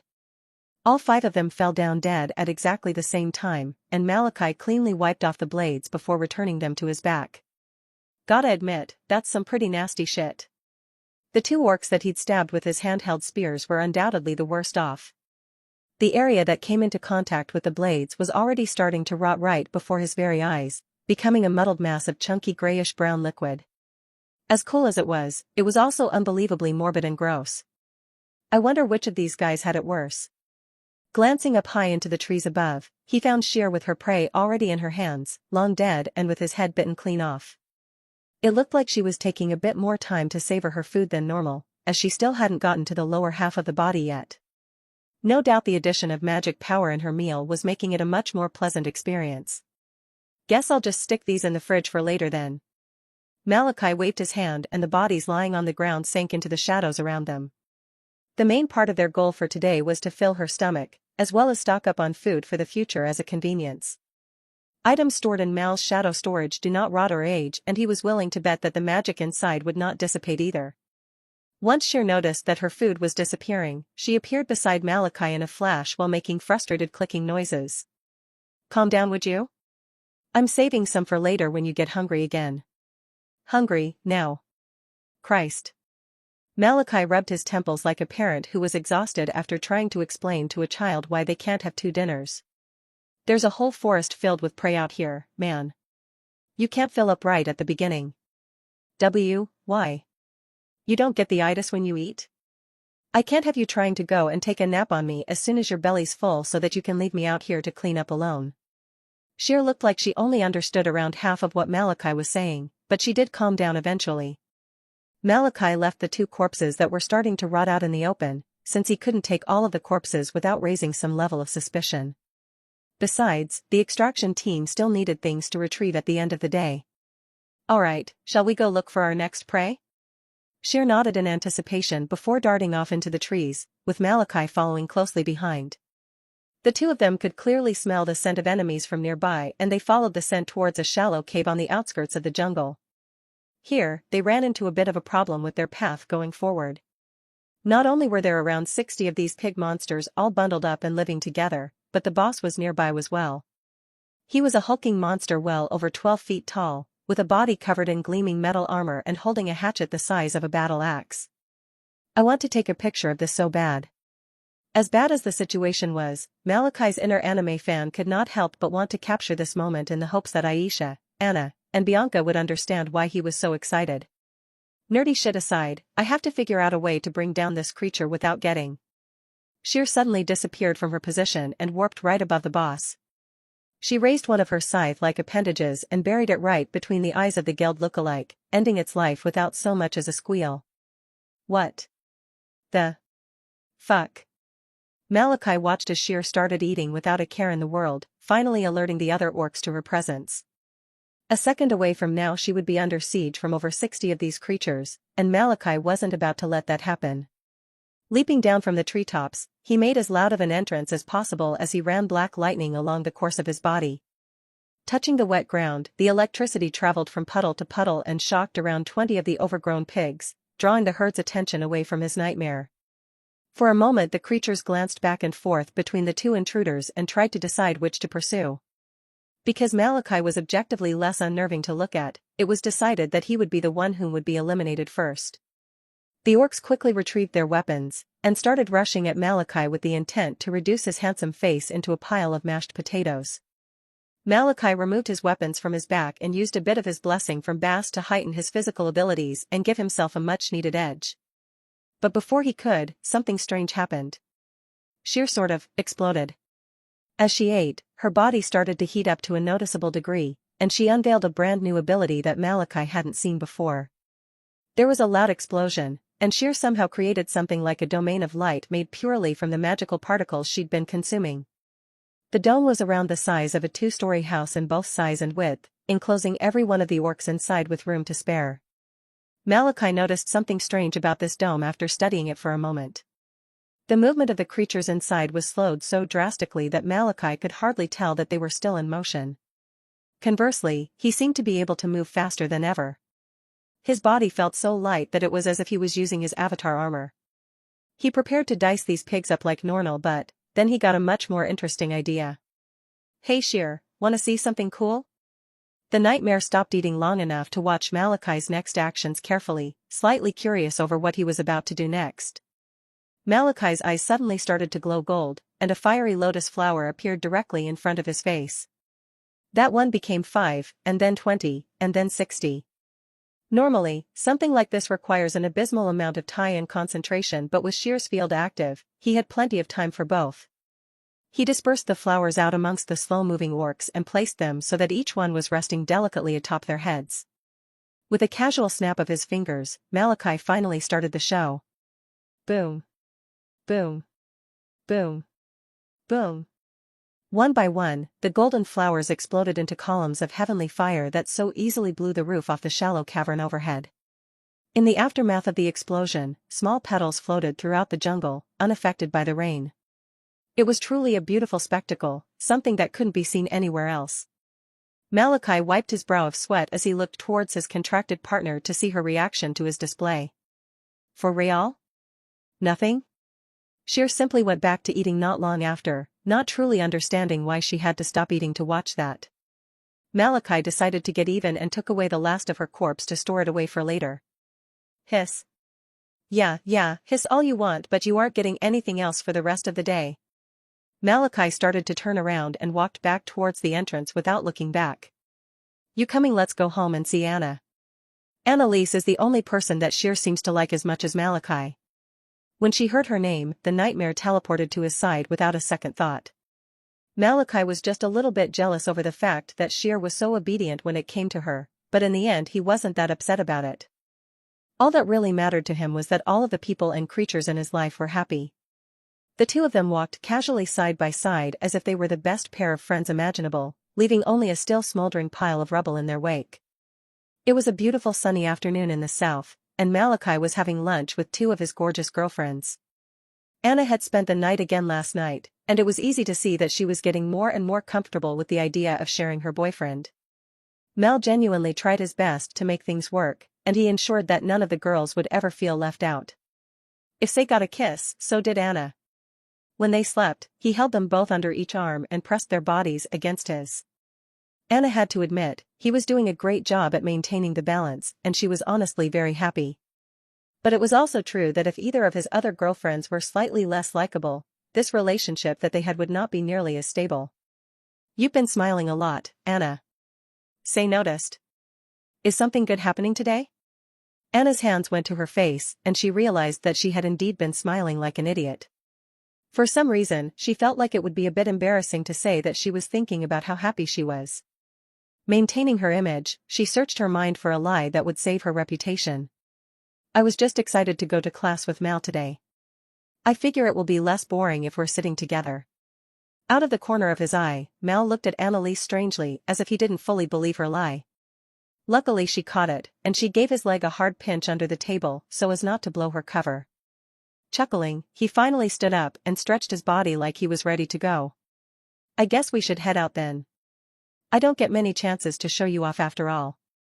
Anna blushed slightly and hurriedly picked up her things to get ready to leave. While Mal and Anna would be going to class, Say decided to go into the restaurant for the first time in a while. Lately she had become a bit bored of staying at home so much, and since Luna was too busy to hang out, she decided to go in for a little change of pace. The three of them walked towards the front door and prepared to separate for the day, when Anna and Malachi both received messages on their phones. Dr. Andrews, I have a hangover. Class is cancelled. Malachi and Anna both looked at each other before high-fiving like bandits who'd just made it big. Say sighed a bit in disappointment before turning around with a helpless smile. "Well, you two have fun together," she said sadly. Malachi pulled her in by the waist and kissed her on the cheek. "Don't make that face, I'll see you when you get back." "Alright, just make sure you have some energy left for me when I come back. It's been a few days for us," she muttered. Anna's cheeks became significantly redder as she watched Malachi's grasp on Say drop lower and lower. He whispered something in her ear that caused her to bite her lip in anticipation, and even though Annalise didn't hear it, she could tell that it had to have been something incredibly perverted. Say finally regained enough strength in her arms to push Malachi away, somehow maintaining the small thread of her sanity that was on the verge of snapping. When she finally left the apartment, Malachi and Anna were left in the steamy environment, both of them curious about what was going to happen next. "So, what do you want to do today?" Mal asked. "Whatever you just whispered to Say," she said honestly. Malachi closed the distance between himself and Annalise with a small humorous light in his eyes. Reaching her, he grabbed her somewhat forcefully and pinned her body against the wall. Lifting her arms above her head, he held her firmly in place with one hand like he was trying to keep her from backing out of her decision. The two of their lips had barely touched before there was another sudden knock at the door, and their building romantic atmosphere was immediately broken. Malachi begrudgingly let go of Anna and moved to open the door, and he immediately wished that he hadn't. "You totally forgot about your promise, didn't you?" Bianca asked accusingly. When Malachi recalled her demand from a few days ago, his jaw went slack when he saw the items in her hands. Why you wouldn't actually do this to me, would you?" "Yes, I would. Can't it be literally anything else?" Malachi pleaded. "Sure, we can go to a Youngboy concert." Malachi felt like he was stuck between a rock and a hard place with no way to escape. Finally, Anna poked her head out from around Malachi and took a look at what was going on. When she saw that Bianca was here, she smiled warmly like she was seeing a friend after a long time. "What's this about a promise?" Bianca smiled eerily as she relished in the opportunity to properly explain Mel's punishment. "He lost in a competition we had the other day, so now he has to spend the next few hours watching all of my hero with me." "Oh? That doesn't seem like much of a punishment though," Anna said with a chuckle. "He has to do it while wearing one of these." Bianca suddenly held up two different outfits, each one terribly embarrassing. They were My Hero-themed onesies modeled after the main character and his annoyingly loud and explosive rival. "But am I interrupting something between you two?" Bianca asked as she looked a bit further down. "'Cause Anna, your nipples are kinda hard, nice piercings by the way." Anna looked down at her chest and zipped her hoodie back up before pulling Bianca inside. "Nope, you're just in time. There isn't anything more important than this." Malachi could not help but feel a small sense of betrayal from his supposed girlfriend. He made a small mental note to tease her relentlessly next time they had a steamy moment alone. Bianca smiled eerily as she held out one of the onesies towards Malachi. "What are you waiting for, Midoriya? Go get dressed." Malachi said a few swear words in Haitian before snatching away the costume and heading towards the bathroom. 5 minutes later, he emerged in the most embarrassing attire he could have ever imagined. "In 20 years of life, I have never wanted to kill myself more than I do right now," he said solemnly. "Stop complaining." Looking up, he found that Bianca had already changed into her own onesie, and Anna was sitting on the couch taking pictures of the both of them. Had she had any sort of social media presence, he would have been more worried about her posting them. Luckily, she doesn't care about shit like that. Now I just have to convince her not to show Sarah dash. "Honey, I'm Hami-ii." Mal could feel his heart drop and his balls shrivel up as Serena's annoying sing-song voice echoed throughout his apartment. But if he thought things were bad now, he need only wait a few more seconds. "Serena, come look at this." Bianca got an anime costume for Mal to wear and he looks so cute. The words Mal and anime costume caused Serena to run from the front door to the living room with nearly S-rank speed, and what she found was worth every bit of the extra cardio. "Pfft. Why you look like ha ha ha ha. I can't hold it. I'm gonna pee my pants." Serena was laughing so hard that she collapsed onto the floor, holding her sides, which in turn reduced Anna to a similar state. Bianca casually walked up to Mal, clearly very pleased with herself and wearing a satisfied smirk. Don't worry, you still look handsome, she said evilly. Malachi rolled his eyes and tried his best to push Serana and Anna's laughter out of his mind. Suddenly, an idea to get out of this came to his mind and he gave Bianca his best prize-winning smile. Don't just tell me that, do something about it. What? Malachi started to get closer and closer to Bianca while making intense eye contact. You think I'm handsome, right? Don't just tell me, show me.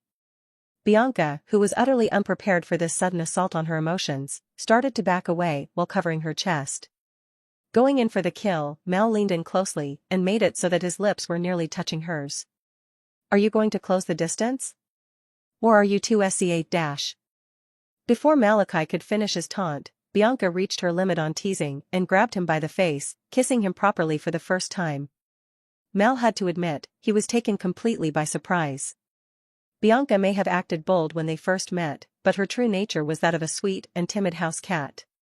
He thought for sure that she would simply pass out from his sudden flirting or even run and hide. But not only was she responding to his aggression, she even took the initiative to slip her tongue into his mouth. Eventually Mal's shock was overcome by desire, and he wrapped his arms around her waist to reciprocate. The two were so lost in their own world they didn't even realize that Anna and Serana had been silent for a while now and were watching them. You're a real weird girl, Bianca. Serana said. His whole anime get-up isn't drying you up at least a little bit. To be fair, it's not really drying me up either. Anna suddenly admitted. It's funny to see how uncomfortable he looks, but I still want to fuck him. Serana went from looking at Anna like she was her best friend to a revolting creature she couldn't stand to look at. I swear, I have to get a boyfriend. This whole lovey-dovey atmosphere you guys have going on is going to give me a lifestyle disease. When Malachi and Bianca finally separated, her glasses were fogged up and she was a bit out of breath, but her eyes didn't seem to show the slightest sense of regret over what she'd done. Is that enough proof? She said softly. Yeah. Mal leaned in to kiss Bianca once again, when she suddenly muttered 7 heartbreaking words under her breath. You still have to watch the show. Shit. I'm just gonna go ahead and warn you right now, just ignore whatever stupid shit they say. Are you telling me this because you're afraid you'll be embarrassed? Bianca asked teasingly. Malachi glanced at the shop they were about to enter out of the corner of his eye and debated changing his mind. Yes, I am 100% sure these motherfuckers will try to embarrass me. Bianca giggled and wormed her way past him like some kind of serpent. Okay, well no, I have to go inside. Malachi tried to stop her, but his attempts were all in vain.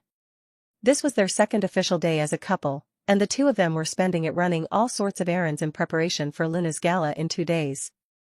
While Bianca, Luna, and Anna all had to have dresses custom made and go shopping for accessories and pick out a good hairdresser and makeup artist and a gaggle of other things. The only items on Malachi's to-do list were A. Get a nice suit. B. Get a haircut.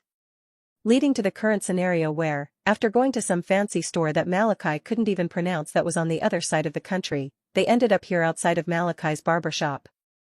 Bianca pushed open the door and Malachi wearily followed her inside. The familiar homey atmosphere, the smell of wave grease, and the sound of low-playing music that could barely be heard over the raunchy laughter. When Malachi and Bianca walked inside, the sound of laughter and clippers immediately ceased as everyone stared at the two newcomers. Shit, I know that ain't preach. Hide your mamas, y'all. Don't let that boy get a hold of em. It looked like Mr. Famous Dunn remembered where he came from. What's good, little bro? Is your sister still single? In the blink of an eye, Malachi was being greeted by men young and old, all eager to see him after such a long time. However, they paused when they noticed an equally famous and beautiful young woman standing next to him. Bianca shrank back a bit due to the sudden influx of attention, and Mal took it upon himself to make introductions and give well-needed warnings. This is my girl Bianca. Act like y'all got some sense. Malachi knew just how out of pocket these men could be when it came to pretty women. He would hate to send this shop up into flames, because one of them said her body was cornbread fed. Hello. She said shyly. One by one, a few of the men came up to shake hands with Bianca and embrace Malachi, allowing him to make introductions. The first to step up was an older man with dark skin and an afro, wearing an orange dashiki and sandals that showed off his feet that were slathered in cocoa butter. It's nice to meet you, sister. And it's good to see you again, Brother Malachi. He said in a smooth, preacher-like voice. This is Hotep. He's good people, just don't ask him anything about religion, politics, or sports if you want to get out of here in under 2 hours. Oh, okay. It is very nice to meet you. Bianca said kindly as she shook his hand.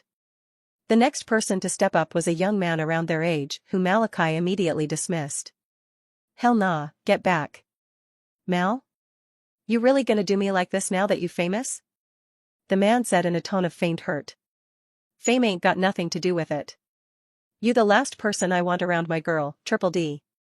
Bianca tilted her head in confusion as she lightly tugged on Malachi's shirt. Why do you call him Triple D? 'Cause he's a man whore who tries to fuck any girl who has a pulse. So we call him Dirty Dick Dork. Pfft. Bianca snorted lightly at such an unexpected response and quickly covered her mouth as she tried not to laugh. Darnell, Triple D, merely rolled his eyes and walked off after seeing that he was clearly not welcome at this time. It was worth noting that he and Malachi didn't actually have that bad of a relationship, but their views on women were totally different. Malachi was the lover boy who would buy girls flowers, and Darnell was the fuckboy who would make them pay for their own Ubers after he smashed. The two were always making fun of each other. The next man to step up was also someone who Malachi knew very well. He was another older gentleman with salt and pepper hair and wearing clothes that had already started to fade. Hey young lady, how you doing? I'm Preach's Uncle Elroy.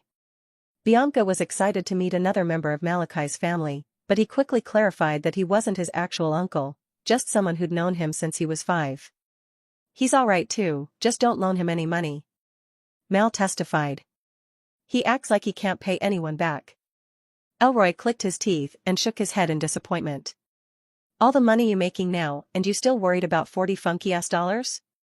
They wasn't funky when you borrowed 'em. Mal reminded. I needed it back then to help get some gas in my car so I could get to my daughter's graduation. Surely now that you got all this money you ain't headin' for it. Malachi made a blank face as he held out his hand without saying a word. Elroy grumbled and rummaged in his pocket before pulling out a wad of cash and dumping it into Malachi's palm. He hurriedly left the shop not long afterwards, and Mal began to smell something funny about the whole situation. Checking his palm, Malachi had only received $21 and a McDonald's gift card. Knowing Elroy, Malachi wasn't really counting on there being money on it. Afterwards, Mal made a few more hasty introductions before they were finally able to get past the entrance and walked a bit farther into the shop. Malachi and Bianca came to a stop in front of an old man standing by a barber's chair. He was a somewhat burly man with a pot belly and dark circular glasses. His full beard was immaculately cut and styled, and shined with the luster of some essential grooming oil. Tone. Preach. The two men smiled and clasped hands before embracing each other like they were family reconnecting after a long time apart. When they separated, Bianca politely shook hands and introduced herself, and questioned his barber about something she'd noticed consistently since they'd walked in. Can I ask, why does everyone call Mal Preach? The entire shop suddenly erupted in laughter, while Malachi covered his face from the embarrassment. That boy used to go to sleep in church every Sunday.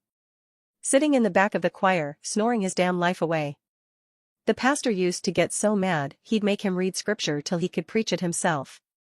Bianca suddenly smirked and grabbed Mal's arm, excited to have learned something new. My boyfriend was a choir boy? Malachi, no. Tone, lying ass. Bianca pulled out her phone and started to text Aisha for old videos before she suddenly paused. How come you never sang for any of us? Malachi leaned down next to Bianca's ear and whispered teasing words. I like it better when I make you girls sing for me instead. Initially, she did not understand, but soon her cheeks started to warm up and she put a short but necessary distance between them. Tone chuckled as he patted the chair and gestured for him to sit down. Those powers of yours come with help talking to the ladies? Nah, nothing like that. Yes they do. Evidence of Mal and Tone's close relationship was in how he immediately knew the kind of cut he wanted without even needing to ask. Bianca took a seat in front of them and watched with interested eyes, and even took a few pictures in the process. Tone was more of the quiet and reserved type, and maybe that was why he and Malachi always got along so well. He didn't ask Malachi for any favors, or try to start kissing up to him. Instead they just talked about regular things without even mentioning his societal status. It was an extremely refreshing change of pace. "What's been going on with y'all boys lately?" Mal asked. He was immediately besieged with a flurry of answers, before they suddenly trailed off and lost steam. The men glanced silently at Bianca, before giving vague responses. "Nothing much. I'm straight. My wife put me out, but I'm not tripping." Bianca noticed that the atmosphere was almost uncomfortable and it wasn't hard to determine the reason. "Are you guys acting like this because I'm a girl? Because you can talk comfortably, I don't really care." The men glanced at Malachi out of respect and he merely shrugged in response, and it was all out of control from there. "Craig got his bitch fucked by somebody else." "Damn. Ack." While Malachi made a face like he'd been punched in the gut, Bianca doubled over in her chair as she tried to suppress a snort. Sitting in the corner of the shop, a tired-looking man with a bald head looked like all of the life had left his eyes. "I confronted her about it, but she tried to lie to me saying they ain't do nothing, 'cause it ain't fit." "Damn." The collective shock erupted from everyone in the barber shop with functional ears, and they were all looking at the broken-hearted man with pitiful looks. "And I'm like, what the hell you mean it didn't fit? I fit, don't I?" "Why the hell he don't fit?" Craig cried. "You don't want me to tell you why he don't fit, Craig? Don't worry big bro, you just gotta have your villain arc. He too old to be talking about a damn villain arc, he just gotta kill himself and start over." The conversation quickly became wilder and more uncut, and Malachi wondered if it might have been too much for the innocent Bianca. Although after taking a look at her, he quickly dismissed such a conclusion. His girlfriend was laughing harder than anyone else, and it was clear that she was feeling right at home in the atmosphere. He was initially a bit worried to bring her here, but now, he was glad that he did. The beautiful smile on her face made it all so worth it. Outside of the window, a very beautiful woman who seemed to be imperceptible to those around her was watching the young couple fondly. "The two of them are so cute. I should say hello." Bianca and Malachi had spent the entire day together, laughing, holding hands, and of course attracting a fair deal of attention wherever they went. After an entire fun-filled and eventful date, Malachi was dropping Bianca off at her apartment. Both of them looked reluctant to part as Malachi stood outside her door while she wrestled with the words on the tip of her tongue. "Do you want to come inside?" "Sure." Mal smiled gently as he gradually stepped into her apartment. As one would expect, Bianca's home was lined with merch from various anime and conventions from all over the country, and she had more than a few rare collectibles. "You probably think it's childish, huh?" she said shyly. It was clear that now that she had invited him in, she was starting to regret it. One never really realizes just how much nerdy stuff they have in their home until they have someone else over. But of course, Bianca had forgotten that Malachi was also a huge nerd. "Is this the special edition of Mortal Kombat vs5 console?" Even with the lights on, Mal's eyes were easily the brightest thing in the room as he stared at Bianca's entire gaming setup. Bit by bit, her own anxiety was being washed away and replaced with a sense of smug satisfaction. "Yeah, I had to stand in line for over 6 hours to get it. It was well worth it for my favorite game though." Malachi's ears twitched a bit when he heard the words "favorite game" and he couldn't stop his thoughts from slipping out of his mouth. "You feel like losing in it?" Suddenly Bianca was no longer smiling and she cracked her knuckles like a professional boxer. "I don't take challenges lightly, baby boy. Don't make me embarrass you on our first date." Malachi felt a great many emotions in that moment. Challenged. Aroused. Insulted. Turned on. He was no longer sure what he wanted to play with more, Bianca or her body. And both his upper and lower minds were having an intense debate. But once Bianca tossed a spare controller at him, his mind was easily made up. 20 minutes later. The sound of buttons being mashed furiously was echoing all throughout Bianca's living room. In addition to that, there was more than a fair amount of trash talk being thrown around as well. "Get that weak shit out of here, this is my house." "You're trash, babe. Step your game up. You're cheating." "So are you." Anyone who looked into Bianca's living room would have absolutely no idea what was going on. The both of them were sitting side by side on the couch, in nothing but their underwear. How they got here was really a rather simple and easy to grasp answer. Bianca plays dirty. After losing the first 2 matches back-to-back, She unzipped her jacket and revealed her generous bust that was only barely contained in her lace bra. Mal immediately lost the next 3 games. Frustrated, he took off his own shirt and continued to play, evening the odds. The next 2 games were divided evenly among them, but Bianca couldn't accept anything else than absolute victory. A few minutes later, she pulled off her jeans with burning red cheeks and sat back onto the couch, thoroughly distracting Malachi. He lost the next 2 games before his own pants came off, and Bianca faced her biggest disadvantage yet. Mal was good at controlling his body's impulses, but he wasn't a monk or a eunuch. After Bianca's cheating strip show, his body naturally showed an understandable reaction.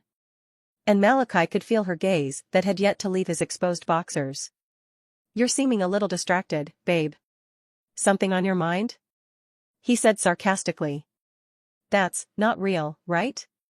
Malachi chuckled a bit and continued to play oblivious. "Not sure what you're talking about. But you might want to start playing again or I'm going to get this round." When the voice of the announcer finally declared a flawless victory, Malachi finally put down the controller and looked at Bianca. "Something on your mind, B? I'm your girlfriend, right? So that means I can touch you whenever I want, yeah?" Without waiting for an answer, Bianca reached out with a slender hand and grabbed the large bulge that was resting on Mal's thigh. Based on the amateurish way he was being touched, Malachi knew instinctively that she must have had little to no experience. "I've never really done anything like this before. Are they all this scary?" Malachi didn't quite know why she referred to his appendage as scary, but he shrugged off the perceived slight. "I think I'm a little above average." If Luna, say, or Anna heard his description of himself, they would all smack him on the back of the head simultaneously. Her inability to completely wrap it around her head should have been rather telling, but Bianca was still determined to see more. She snaked her hand up to the waistband of her boxers and prepared to pull them down when Malachi suddenly stopped her. "B. You might want to get dressed." Not understanding what was going on, Bianca's first guesses was utterly horrible. Did I do something wrong? I must have been too hasty. Does he think I'm a hoe?" Malachi seemed to recognize that his girlfriend was falling into a panic and he pulled her in for a reassuring kiss. "I'm sorry, but we kind of have a guest outside," he said apologetically. Bianca, who was still delirious from the kiss, was having a hard time following the current twisting and turning of events. "Guest?" Malachi released her and pulled back on his pants and shirt while gesturing for her to do the same. When they were both covered, Malachi leaned back into the couch with Bianca in his lap. "All right, you can come in now." For a brief second, the lights within Bianca's apartment flickered and there was only total darkness. When the illumination returned, there was a beautiful woman with a shifting galaxy beneath her skin and long black hair that went below her butt. "WWWWA. It's always good to see you, Mom, but you really have some terrible timing." Bianca was able to deduce the identity of the mysterious woman in the room based on her unique appearance and the affectionate way Mal referred to her. Nick snorted before folding her arms over her generous chest. "I'll have you know that I waited for as long as I could before I made my presence known. I didn't want to disturb you two during your date after all." "Why you've been watching us the whole time?" Bianca said shakily. Nick suddenly closed the distance between herself and Bianca and cupped her face in her cool hands. "I have, and it's very nice to meet you, Bianca. You were quite charming before, but now you are a beauty without equal." Nick's words felt like they were laced with the same sedative as Malachi's, and the contents of her greeting only made her introduction that much more impactful. I don't think, thank you very much for saying so," Bianca said honestly. Nix eventually released her and placed a hand on Malachi's cheek instead, looking at him significantly more tenderly. "It's been a while, hasn't it, my son? It feels like we have so much to catch up on." Malachi was slightly uncomfortable as he remembered the teasing words of Luna and Nix's own relationship with her consort and eldest son, Erebus.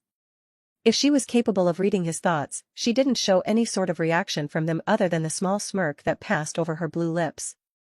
"I heard that Erebus paid you a rather unnecessary visit. I am sorry about that. But he told me that you made a rather interesting ally since we've been apart." Malachi nodded and called out his personal nightmare shear so that proper introductions could be made. The creature appeared in its smaller, less prickly form and it excitedly sniffed around its new surroundings. However, when it sensed Nix's empty black eyes racing across its body, and it started to tremble out of a sense of fear. This being, it felt like her master, but it was incalculably more dangerous. It flashed out of sight, and reappeared behind a sofa on the other side of the room, trembling horribly behind a chair. Well, that's surely a nightmare. Albeit a baby one. Nick said in a small amount of surprise. Nightmare? Bianca asked. Nyx glanced at Malachi out of the corner of her eye before explaining. They are a scourge that will be coming to this world at a time I cannot specify. As of now, my son is the best defense against them, and you will also play an integral part in aiding him. Bianca's eyes widened and she looked at Mal as if to confirm that his words were true. I haven't told anyone else except for Luna. I wanted all of you girls to live normally for as long as possible before shit hit the fan. He suddenly looked at Nyx with determined eyes that seemed to have some sort of idea in mind. I've been waiting for you to show up again because I had something that I wanted to ask you. Oh? And what might my darling boy need from me? Nyx asked sweetly. Malachi shrugged off her awkward nickname and took a deep breath before making his sincere request. I need you to. Damn, I look good. Serana was ogling herself in the mirror and taking pictures from every conceivable angle she could.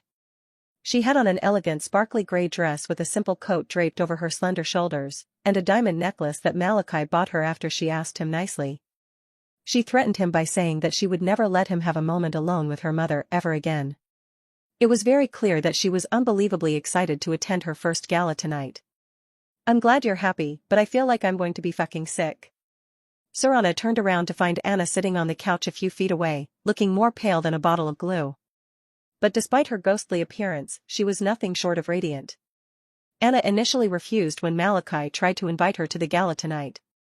She was fully aware of the kind of image she had and the sort of person she was, so she didn't believe this kind of party was really the place for her. However, Malachi dismissed such a notion almost as quickly as she thought it up, reassuring her that anywhere he was, she also had a rightful place beside him. While she wasn't sure if she believed him, she had to admit that she was more than a little touched by his sincerity. As a result, she not only agreed to go, but she even let him pick out a dress for her. Hers was selected with the goal of not hiding her personality and charm, but showing it off boldly for all to see. Anna wore a sleeveless black dress with a slit in the side and the back cut out. She wanted to hide her tattoos so as to appear more professional, but with the way her dress was designed left the bulk of them on full display. The pieces on her chest, back, arms and leg were all very well done, and she was extremely grateful that she never got a silly tattoo like one from a cartoon.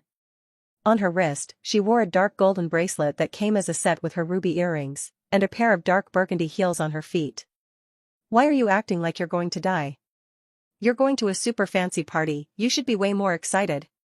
Yeah, but this is the first time I'll be stepping out with Mal as a couple and there's going to be all these eyes on us and shit like that, plus I don't really like being the poorest person in the room. I only have about $12 in my account right now. Does that make you feel better? Serana, how the hell do you? Actually yes, that makes me feel a lot better. Good. Suddenly, a small can of soda was handed to Anna and she looked up with grateful eyes at the short-haired girl above her. Ginger ale should help settle your stomach, Anna. Thanks, Bianca. Just like everyone else, Bianca was also dressed to the nines. She wore a beautiful bronze-colored dress with long sleeves and a deep V-neck that showed off her captivating figure. She wasn't much for accessorizing, so her wrists and fingers were bare of any sort of jewelry, but she was wearing a small locket around her neck with a picture of her father inside. Are you really not nervous at all? Anna asked. Well, some people have already taken pictures of Mal and I on our date, so everyone already suspects we're together, so I guess I'm not that worried about it. Perfect. Anna threw her head back in exasperation as she felt her own anxiety return. So am I going to be the only one who's going to faint before we walk in? Yes, because I am surely going to pass out as soon as we get into the limo. Say suddenly entered the room looking almost as pale as Anna, but every bit as gorgeous. She wore a dark green dress that was both long-sleeved and came up to her collarbone, but despite not showing any real skin she was egregiously sexy. In a rare change, her hair chocolate brown hair was done up in a bun, with two small strands dangling by her beautiful warm eyes. Although in this moment, her eyes contained more than a fair amount of nervousness. She took shaky footsteps to sit on the couch just beside Anna, and immediately lay her head on her shoulder. I've catered for a few big parties before but nothing like this. What if they think I'm some kind of country bumpkin who doesn't know anything? Anna suddenly began having her own panic attack, and it seemed like she had also thought of some more equally terrifying scenarios. What if they serve us food that we can't pronounce? What if they start talking to us about county clubs, beach houses, or vacations in Rome? Anna and Say's eyes only got wider and wider with every possible scenario they imagined, and their fear finally reached a fever pitch. We changed our minds, we're not going. Sorana chuckled, while Bianca rubbed her temples in exhaustion. What's got you two so upset? When Malachi exited his bedroom, the atmosphere within the apartment changed entirely. The young man hated to get dressed up more than anything, but that didn't mean he didn't know how to do it. When the girls laid eyes on him, Say and Anna once again came to a unanimous understanding. Say, never mind, we're going. Anna, you look too good. Say, we have to keep those greedy rich women away from you. Anna, and maybe have a quickie in the bathroom. Say, I wasn't thinking about that, but I do admit that it would be nice. Sorana, Bianca, and Malachi all had different reactions to their declarations. Sorana looked like she was on the verge of throwing up after hearing her mother's desire to have sex in a bathroom. Coincidentally, Bianca was also thinking about having sex with Mal, but she doubted they would make it to the bathroom. Malachi was simply staring at all three girls in confusion, wondering just what had gotten into them. Tonight, there was only one event that firmly held the attention of the entire world. The guest list for Immortal Moon's gala wasn't terribly long, but it contained more than a few influential names and faces. Outside of the venue, a red carpet had been set up from the front door to the curb, and two velvet ropes were separating the desperate paparazzi from these behemoths of society. Almost on cue, a sleek black limousine pulled up and a frenzy erupted from the gathered crowd as they waited to see who would arrive next. A driver stepped out to open the door, and a tall and very handsome man stepped out. He was of Spanish descent, with a tanned complexion and sleek black hair that was shaved on the sides. He had a neatly shaved beard that alluded to his real age that none were quite sure of, and he wore a lavish tan suit with dark brown wingtip shoes. He wore a simple white shirt with no tie, and a prize-winning smile that could enchant the hearts of women and children alike. In the entire world, there were 5 guilds that were considered to be the best of the best, and unshakable in their positions. And after True Sky was removed from its number 2 position, the rankings of everyone went up. 5. Dead Sea, led by Logan Reeves, the man blessed by Poseidon. 4. Immortal Moon, led by Luna Autumn, the woman blessed by Chang'e. 3. Platinum Scale, led by a man known only as Air, who is blessed by Sobek. 2. Ragnarok, led by Morgan Creed, one of only 3 men known to have a blessing from a primordial searcher. And at number 1, by the tiniest of margins, is the Guild Children of the Aztecs. It is led by this man, Enzo Valentin, the one who is blessed by not only Quetzalcoatl, but Tlaloc as well. How are all of you people doing this fine evening? His thick Spanish accent caused the women in the crowd to swoon, and his outwardly friendly nature made men incapable of hating him. And even if they did, it wasn't like they could beat him in a fight. I can't believe he flew all the way to America for this. Hey Enzo, can I get some comments on how it feels to be number 1? And my wife has you as number 1 on her list of hall passes, so maybe if you're not busy later tonight, then you can. Enzo smiled and waved politely at the crowd like an expert who'd been media trained ever since he could crawl. He moved past the red carpet swiftly, and passed through the building to enter into a one-of-a-kind ballroom. An exquisite champagne tower, waiters traveling about bringing hoarders the likes of which most people couldn't even pronounce, and more high-fashion clothing items than money could buy. There were already a great many guests that had arrived at the party, but Enzo set his sights on the one woman who didn't even acknowledge his entrance. Amongst the crowd, Luna Autumn was positively radiant. She could be seen wearing a dark blue dress with a long slit that exposed most of her right leg and a black and gold kimono that was draped across her shoulders. She was talking to 2 people, an older man wearing a black suit and a much younger woman who Enzo recognized as one of her guild members. His destination made up, Enzo smiled as he confidently started walking towards the chatting trio. You look amazing, boss. Opal said excitedly. I'd be hard-pressed not to agree. I've yet to see a woman that is your equal tonight. Rowan added. Luna smiled politely as she shook her head in disagreement.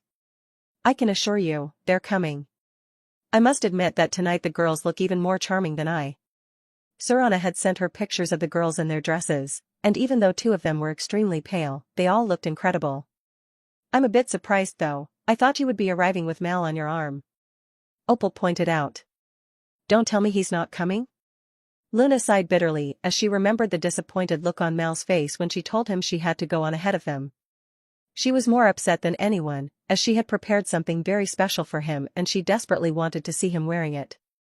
La Luna. Suddenly, a fourth voice joined the conversation, and the three of them turned to face the newcomer. Mr. Enzo. I am pleased that you could make an appearance. The man clicked his teeth as he held out his arms for a friendly hug. Come, don't be like that. I haven't seen you since the conference in Dash. Before Enzo could finish, Opal rushed into his open arms and hugged him of her own volition. Sorry, I'm just a really big fan. Ha ha ha. Think nothing of it. The man embraced her firmly, and once they separated he held out his hand to the other man standing silently beside Luna. I am Enzo Valentine. I don't believe we've been introduced? Rowan looked like he wasn't really expecting such a big shot to speak to him so suddenly, as his self-introduction was a tiny bit delayed. Professor Rowan Ivers. I am the Applied Abilities instructor here at Immortal Moon. Enzo looked to be slightly surprised by that information, as the old man in front of him was clearly human. How was he supposed to teach Blessed how to use their powers when he didn't even have any of his own? Well, if you were approved by Ms. Luna here, I am certain that your qualifications must be exceptional. His words lacked the usual condescending tone that one would expect from such an influential member of society, improving Rowan's opinion of him. Turning his attention back to Luna, he gestured to the numerous guests around them and made an astute observation. All these guests here, and yet you have no man at your side. He boldly took Luna's hand before she could react, and made her an invitation that he was sure she couldn't refuse. Then I hope that you will allow me to be your date for this eve. Ow. No sooner had he started making his asinine proposal, did Luna use a tiny bit of Shiro's blue flame to burn the palm of his hand. Her hand free, Luna wiped her palm on her dress, before realizing that this wouldn't be quite good enough. Opal, do you have any perfume on you? Worried about how he'll react if he smells it? Opal asked as she rummaged through her purse. Yeah, I guess that makes sense. Luna sprayed her hand with the perfume before returning it and walking away without another word. He? So she does have a man for tonight? Enzo asked. Not just tonight. Enzo made a confused expression as if he had no idea who he could be. A fleeting thought crossed his mind, and he glanced at Rowan out of the corner of his eye. The old man noticed the suspicious gaze he was receiving and he pushed out his chest with pride. Well, I could have had her if I really wanted her, but an old man like me has to be a bit more dash. Be fucking for real. Opal scolded as she jabbed him in the side. Enzo looked back and forth between the two of them before laughing heartily as he held his sides. Really, everyone here was so entertaining. Luna ended up circulating her way throughout the party, exchanging short pleasantries with anyone who stopped her. It had already become extremely tiresome and tedious, leading her to wonder if it would be appropriate as the host of the party for her to run off and hide. As soon as she made up her mind to make the restroom her next destination, she found two familiar faces that immediately served to put a tender smile on her face.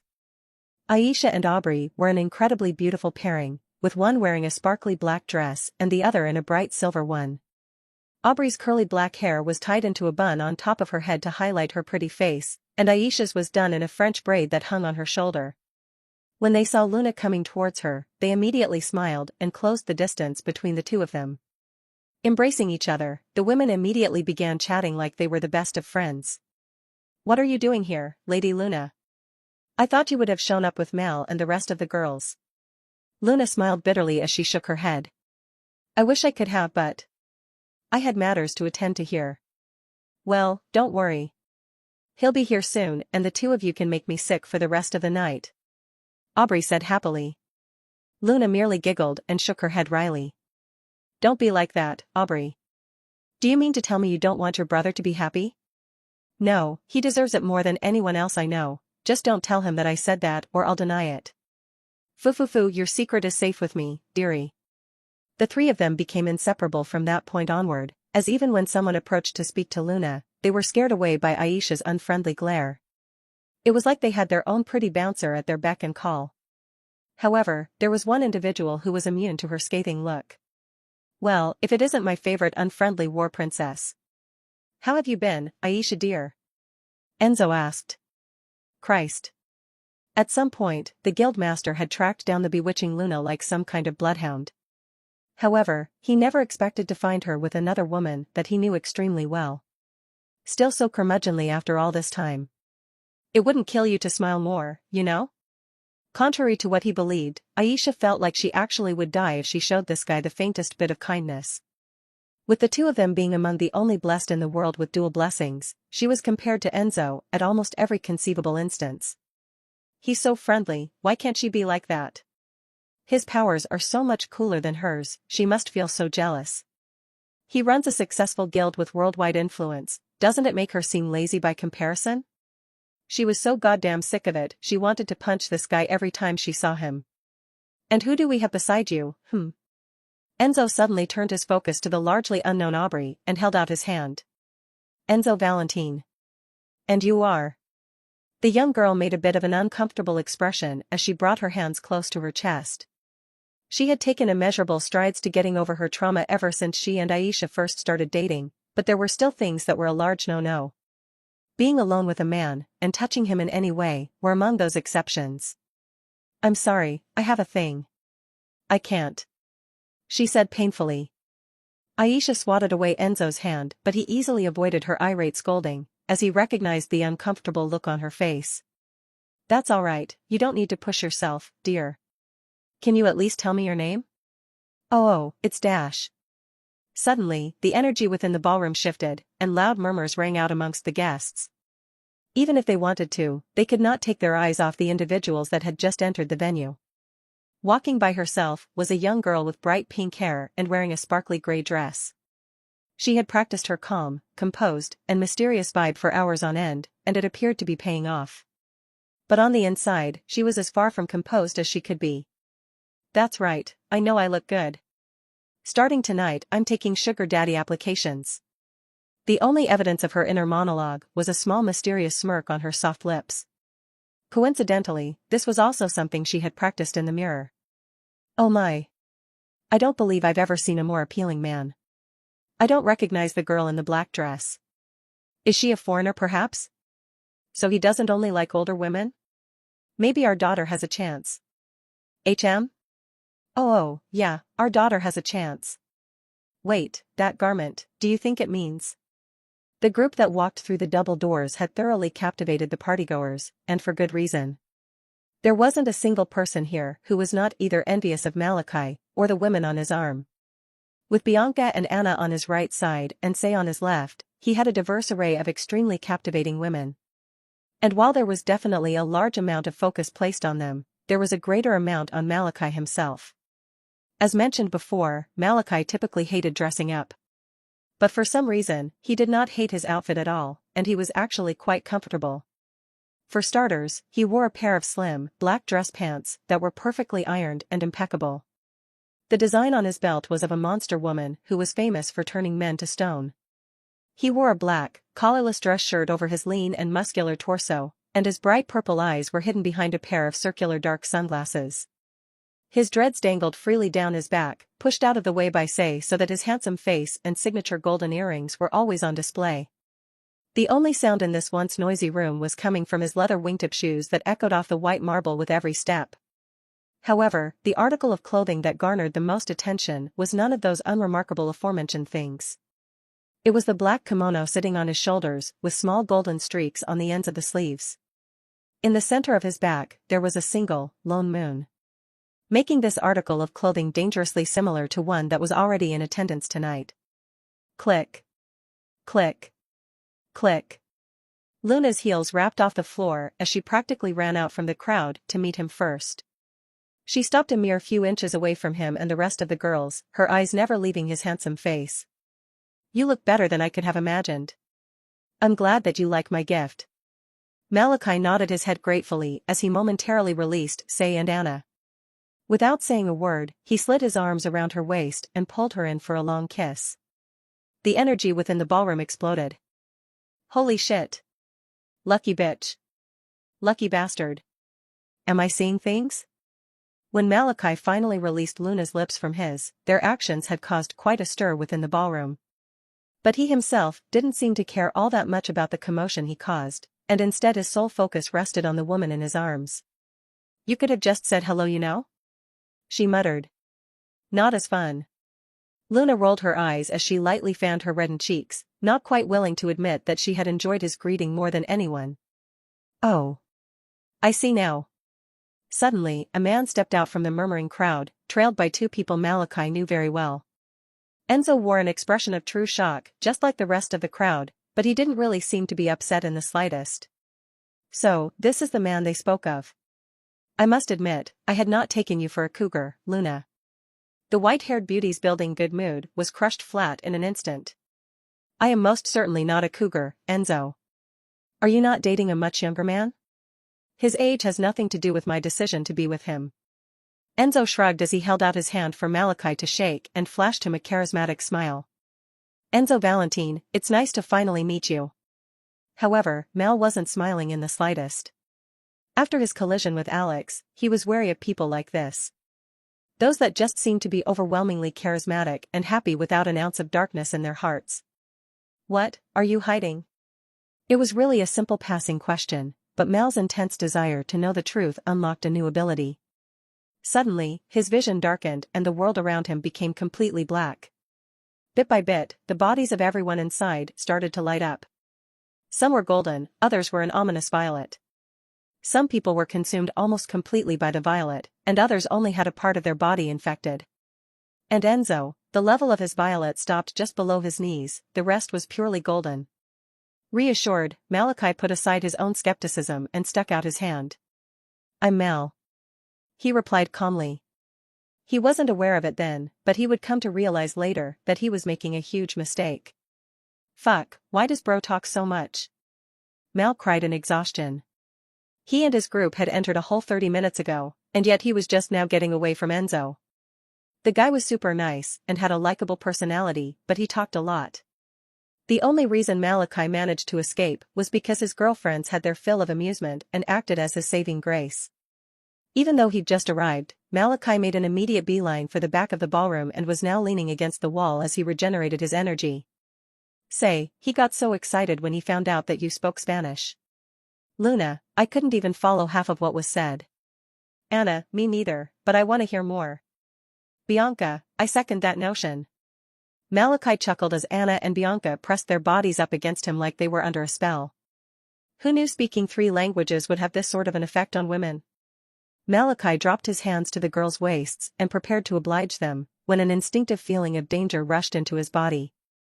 Looking up, he found none of the partygoers looking at him strangely, but he was sure that he felt malicious intent just now. Discreetly, Mal expanded his senses while sniffing the air as he tried to search for the mysterious aggressor. And when he actually found them, a smile formed across his lips. "I'm glad you made it. You are positively divine. I don't believe I've ever seen you before." "I'm from Russia." "Ah. I'm sorry, I don't believe I understand." "That is the point. Fuck off." Eventually, the man gave up trying to speak to the mysterious Russian beauty and respectfully bowed before turning around and searching for other women to seduce. The blonde woman he left behind sighed before peeking at a group several feet away. Specifically, her focus was on the young woman with bold tattoos and wearing an enchanting black dress. When she smiled, she seemed to light up the space around her, and it was clear that she was loved not only by the man she was holding on to, but the other women around her as well. How could something she created be so beautiful? In the back of her mind, desires that she had long stuffed down threatened to burst free. She wanted to hug her. She wanted to apologize for leaving, and for missing all those birthday and Christmases. She wanted to beg for forgiveness, and plead for an opportunity to start over. But she was also so unbelievably scared. The thing about being enamored with something beautiful is that you naturally want to reach out and hold it. But sometimes, a single incorrect touch is all it takes to shatter the object that you were so hopelessly captivated by. The same is true for people. What if in trying to get closer to her daughter and apologize, she did more harm than good and hurt them both in the end? Hadn't she already caused enough harm? How could she hope to ever look herself in the mirror again if she somehow made things worse than they already were? This was a mistake. I shouldn't have come. Just as Joanne prepared to make a hasty and well-needed exit, she suddenly paused when she felt a pair of eyes boring into her back. Looking back, she found Malachi staring back at her through dark-rimmed sunglasses. How the hell did he find me? Just so that she could remain anonymous, Joanne had taken special care to wear a blonde wig and blue contacts to this event. And yet somehow, it seemed as though Malachi had seen through her disguise with no real difficulty. But just as he'd promised, he was not approaching her, nor drawing attention to her identity. Her only problem with him was that his hands were a bit too low on his daughter's waist and she was currently resisting the urge to break his arm. The two of them held eye contact for no longer than a few seconds, before she ended up walking away. She was so sure about what the right thing to do was a second ago, but, now she wasn't so sure. As she walked towards the exit, she pulled out her phone and scrolled towards a contact that she hadn't had the nerve to call in a long time. "Can I interest you all in some toast points with a nice smoked salmon mousse?" a waiter asked. Malachi, Serana, Anna, Say, and Bianca all looked like they had no real idea of what had just been offered. They curiously analyzed the odd food on a silver tray in front of them, and tilted their heads at this unforeseen amalgamation. "Is it like Texas toast?" Bianca asked. Something like that, but also no."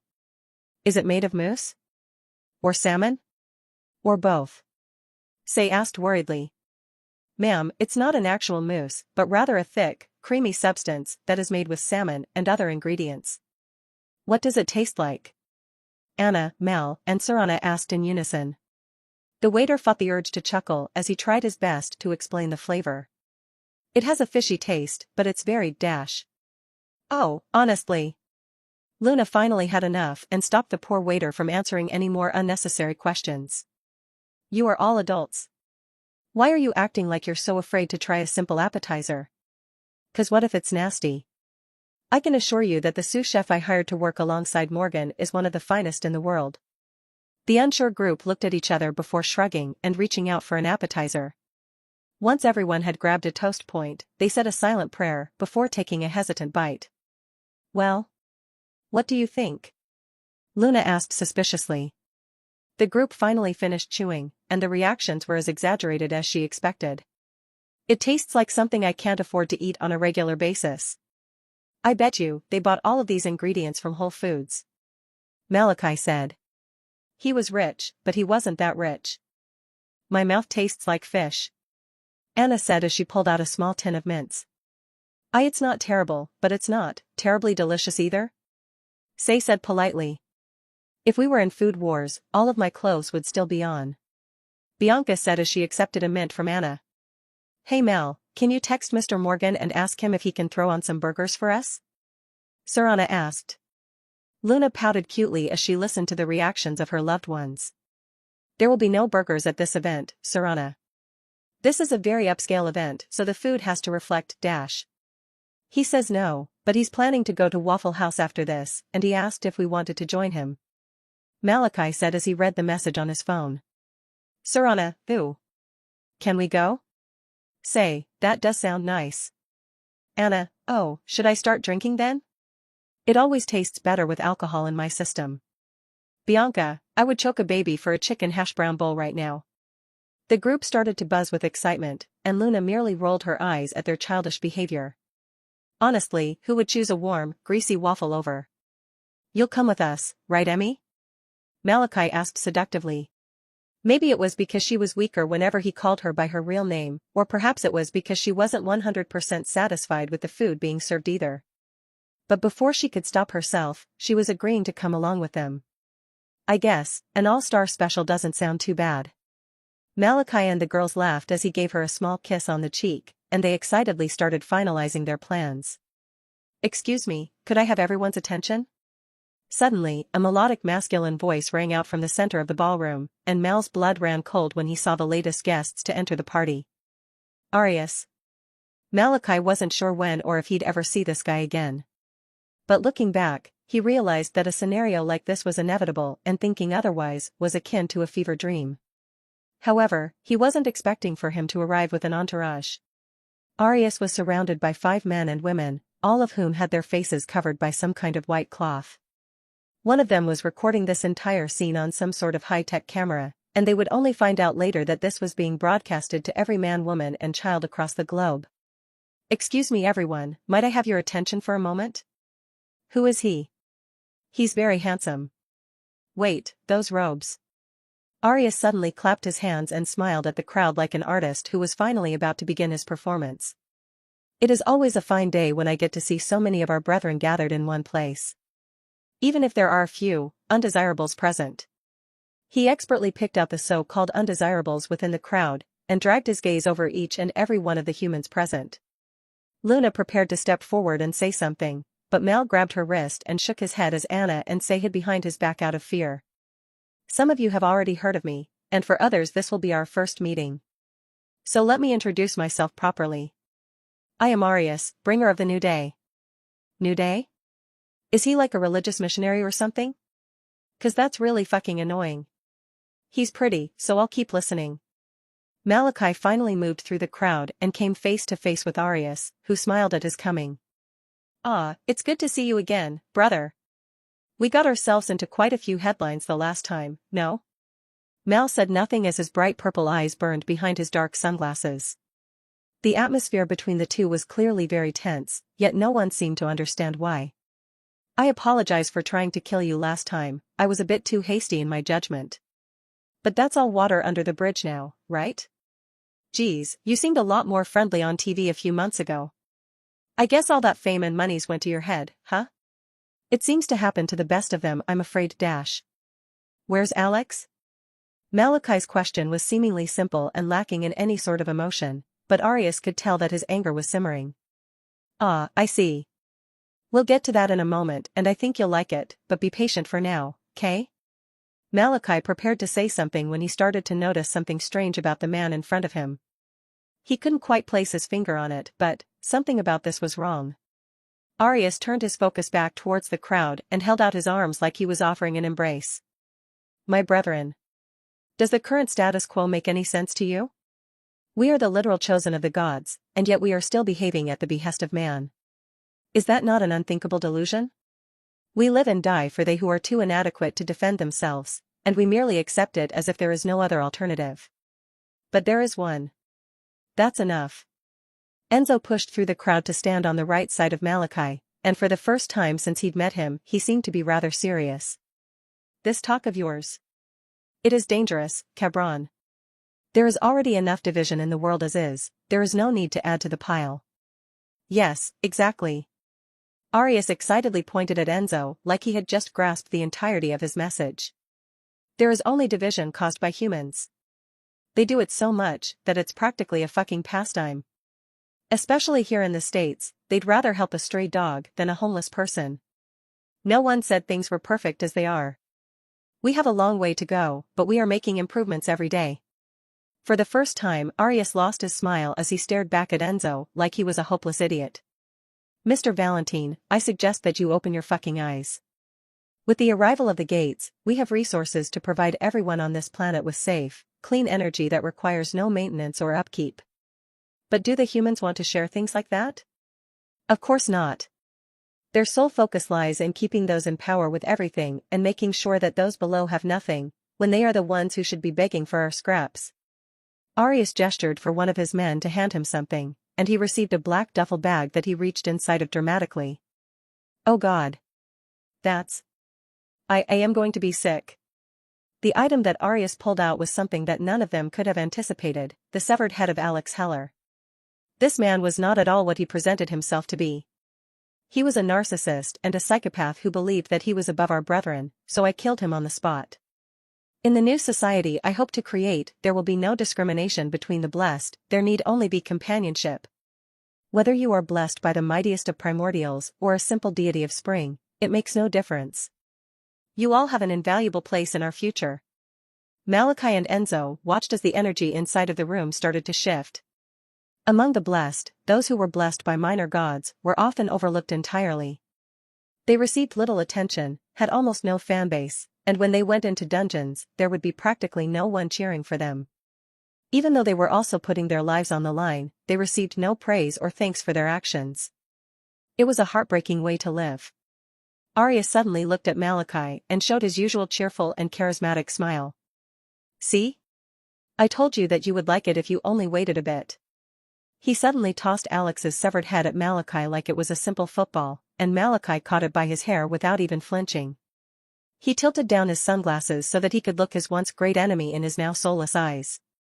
Using his golden flames, he set the head ablaze and reduced it to ash in only a few seconds, erasing the remaining traces of him from existence. Quite the show that's taken place out here. I just poked my head out to see how the food was being received, and now look what I find. Morgan emerged from the kitchen wearing another of his famous aprons with an embarrassing phrase, while casually rolling up his sleeves like he was prepared for a collision. Ah. It's good to see you, Morgan. Those lamb skewers were your doing, yes? I meant to snag one, but it seems, Cut the shit. Get out. Everyone could see the tattoos on Morgan's body starting to glow beneath his shirt, and they simultaneously cleared the way for him to avoid accidental burns. Arias chuckled as he shook his head wryly. There is no need to be unpleasant, I haven't finished my recruitment yet. It took a long time for me to prepare the speech, so at least do me the courtesy of listening to the whole thing. Again, Arias ignored the newcomer as he turned toward the blessed in the crowd. I offer you refuge, unity, and your rightful place above the apes. You are my brothers and sisters in this life, there need not be strife between us. Join me as we pave the way towards a brighter tomorrow. Malachi looked around and noticed the struggle taking place amongst the partygoers. Several of them looked like they wanted to run to Arias' side and join him, but they were scared to throw away their public images. Arias was taking note of those who looked like they were too scared to come forward, and made a mental note to go and visit them alone later without the fear of pressure bogging them down. Although I must say, I ever took you for one to care about such a thing. Arias' eyes lingered on Aisha, who was mixed into the crowd with a young girl in her arms. He thought for sure she would be one of the first to join him due to her famous disdain for society. As such, she was one of the first ones he'd started sending letters to. But alas, it seemed as though it was not fated to be. Oh, I know. Arias suddenly lit up like he'd had the most ingenious idea imaginable. I neglected to perform a demonstration of some sort. You might think that I'm just some everyday activist if I don't provide proof of my power, so how about we play a game? Getting a bad feeling, Malachi rolled up his sleeves before dropping his sunglasses and kimono into the shadows at his feet and removing his ikkawa. I'll give you 10 seconds to guess how long it will take me to kill every human in this room. Anyone have any bets? Arias said with a smile. Boom. Boom. Boom. Malachi, Enzo, and Morgan all shot forward like bullets at the same time, determined to put a stop to things before they could go bad. Arias watched them approach with his same radiant smile as he shook his head in disappointment. Sorry, that's incorrect. The correct answer is, no time at all. In a display of surprising agility, the guards who had remained motionless at Arias' side finally sprung into action and intercepted the unlikely trio. They may not have been able to completely stop them, but a few seconds was all that Arias really needed. Glancing at the shimmering chandeliers above, he smiled as he snapped his fingers before anyone could stop him. The lights above seemed to crystallize and take on a diamond-like appearance before firing in random directions in the crowd. Or at least they seemed random at first glance. But in all actuality, the fragments of light were like glowing homing missiles that expertly sought out every human in the crowd. Get behind me. Luna conjured up a whip made from blue flames and knocked down the two projectiles that were coming towards Anna, Say, and Sarana. After successfully defending them, she looked around for the next most important person in the room. Luckily, Aubrey and Aisha were safely protected by a large shield that she'd seemingly pulled out of thin air. But looking around, they seemed to be the only ones who were safe. She could see numerous humans already on the floor dead or with a shard of light embedded somewhere into their body. Wait, where's Dash? Grandpa Rowan.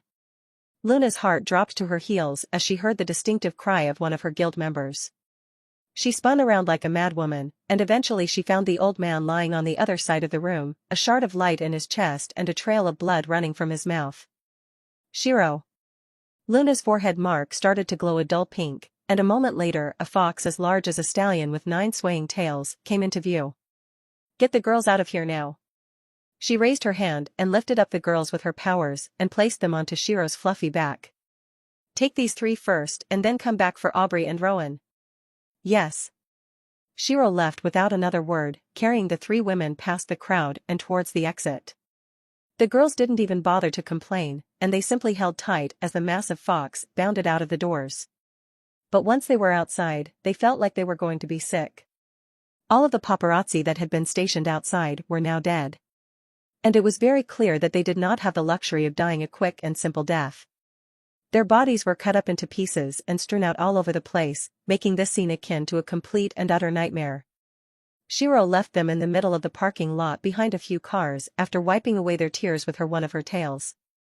As the oldest, Sei had taken on the responsibility of consoling the two girls. Anna was a bit shaky but stable, while Surana on the other hand was crying in a way that she hadn't done in years. What is happening? I don't understand. Amidst all the noise and screaming, Malachi heard only one name being screamed out by his friend Opal. Grandpa Rowan. The next few seconds seemed to go by in slow motion. Malachi turned his head in slowly as he immediately found the source of the scream. The old man was lying on his back, staring up at the ceiling, while surrounded by the young girls from Immortal Moon. He was only barely able to process the sight of a large fox carrying 3 of his loved ones on its back. His body moved on its own, and he disappeared from the center of the ballroom and reappeared directly over Rowan and the girls. Mal. He's bleeding a lot. Stop it, girls. You're going to worry him. Even with a large shard of light in his chest, the old man still maintained the presence of mind to smile as if there was nothing wrong. You shouldn't be over here, you know? He reminded. Seems to me like you don't have the luxury of leering at the old guy who's about to die. Don't say that. You aren't going to die just yet. Geez, you girls really can't take a joke. Rowan said with a cough. Luna finally ran beside Mal and immediately placed her hand on his shoulder. Darling, he's going to be fine. She was surprised by the tenseness of Malachi's body, and the look on his face that was unlike anything she had ever seen before. A moment later, Shiro returned with Aubrey already on her back, and Luna and the girls loaded Rowan up gently. She found her place on Shiro's back and prepared to find the nearest hospital. But before she could go, she could not ignore her concern for Mal. Even after Rowan had been lifted off the floor, his eyes had never left the large puddle of blood where his body previously lay. Kid. Rowan called. But no matter how much the old man called for him, he did not respond and his gaze remained firmly fixed onto the floor. His face was covered by his dreads, and it was uncertain if he could even hear them. Rowan began to have difficulty keeping his eyes open, and Malachi did not miss the sound of his heartbeat beginning to slow down. Before Shiro could start running, the shadows underneath her paws became animated, and they swallowed up her and all of her passengers. The 4 of them were immersed in total darkness for less than half a second before reappearing in the lobby of a crowded hospital. G-gate break. Wait, there are people on its back. One of them is injured, get a crash cart. The medical professionals immediately rushed to get Rowan down from the back of the beast, but Luna and Aubrey still remained in place. Aubrey. Do you think your brother will be all right?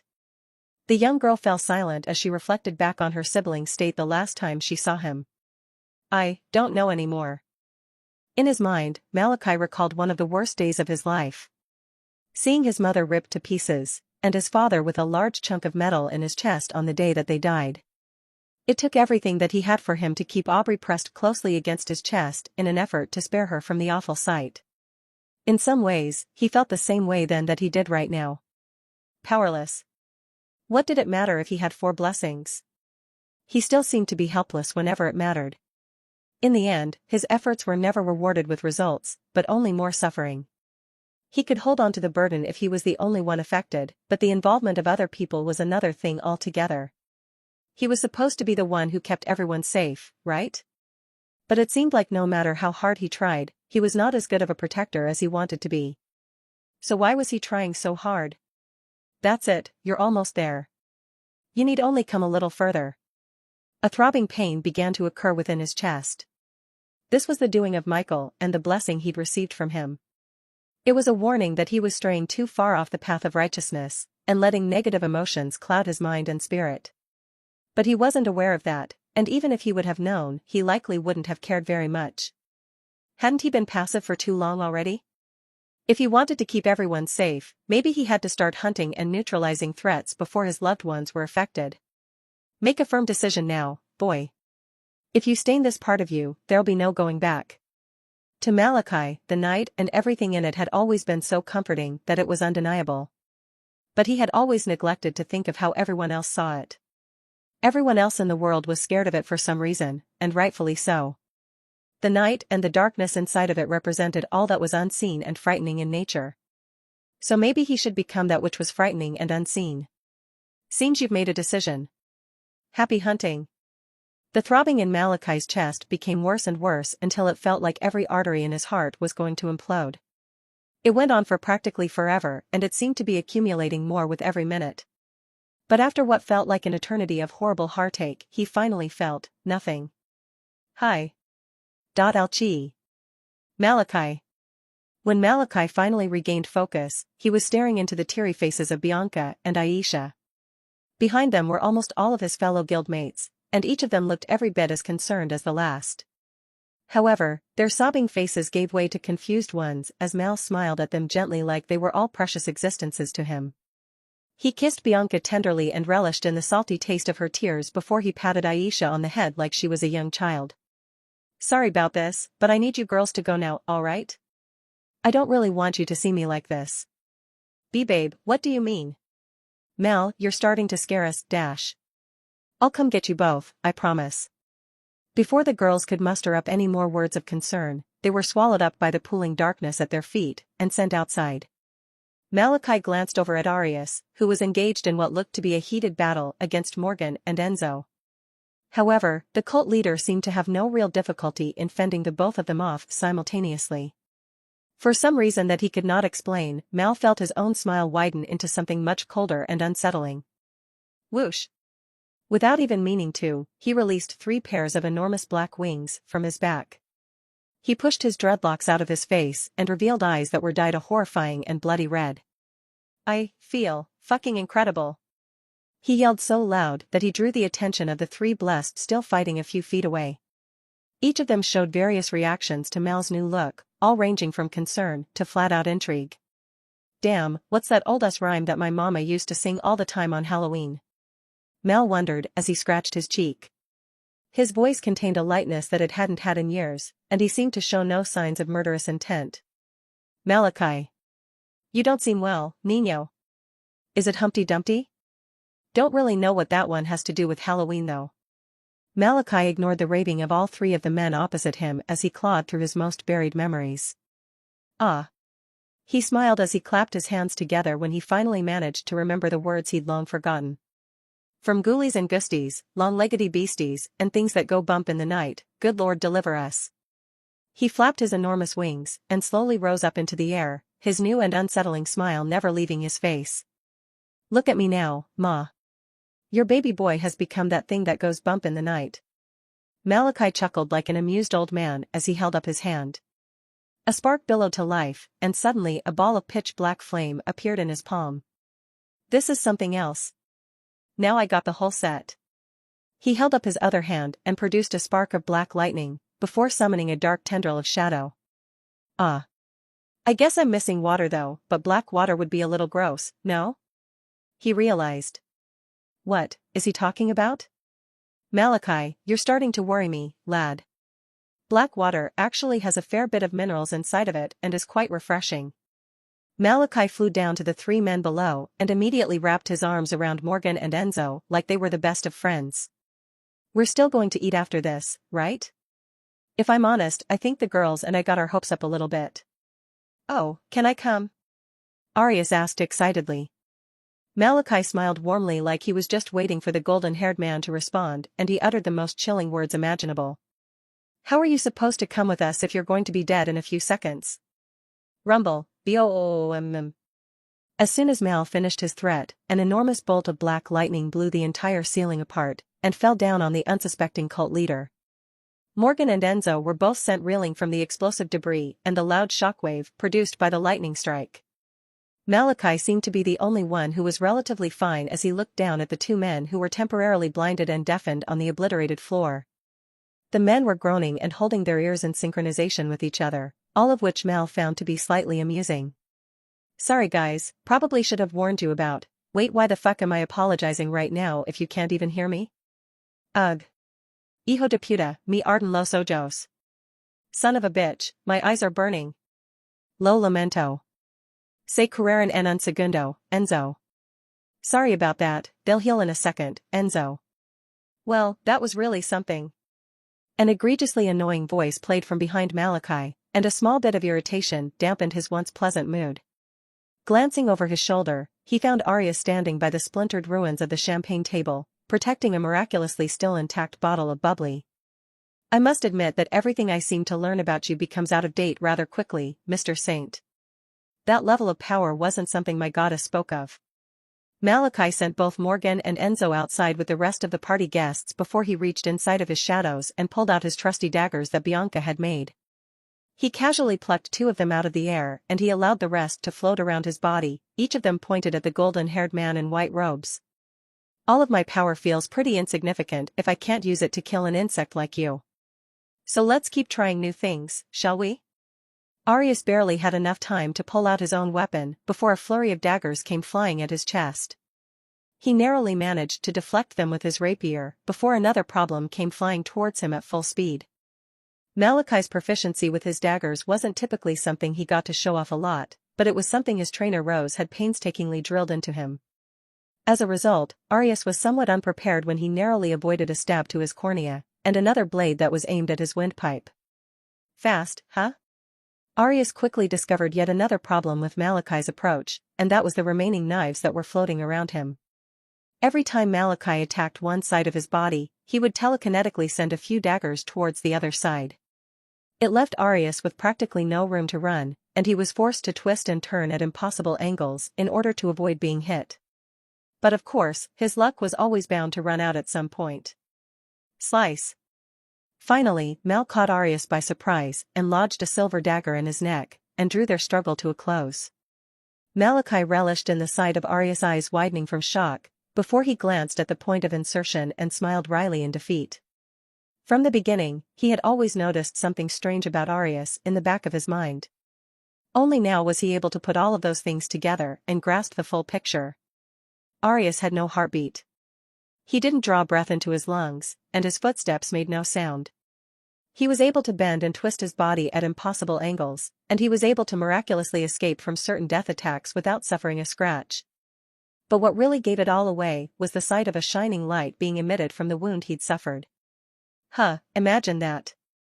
Malachi muttered. Arius finally dropped the act and resumed his usual carefree smile as he held up his hands.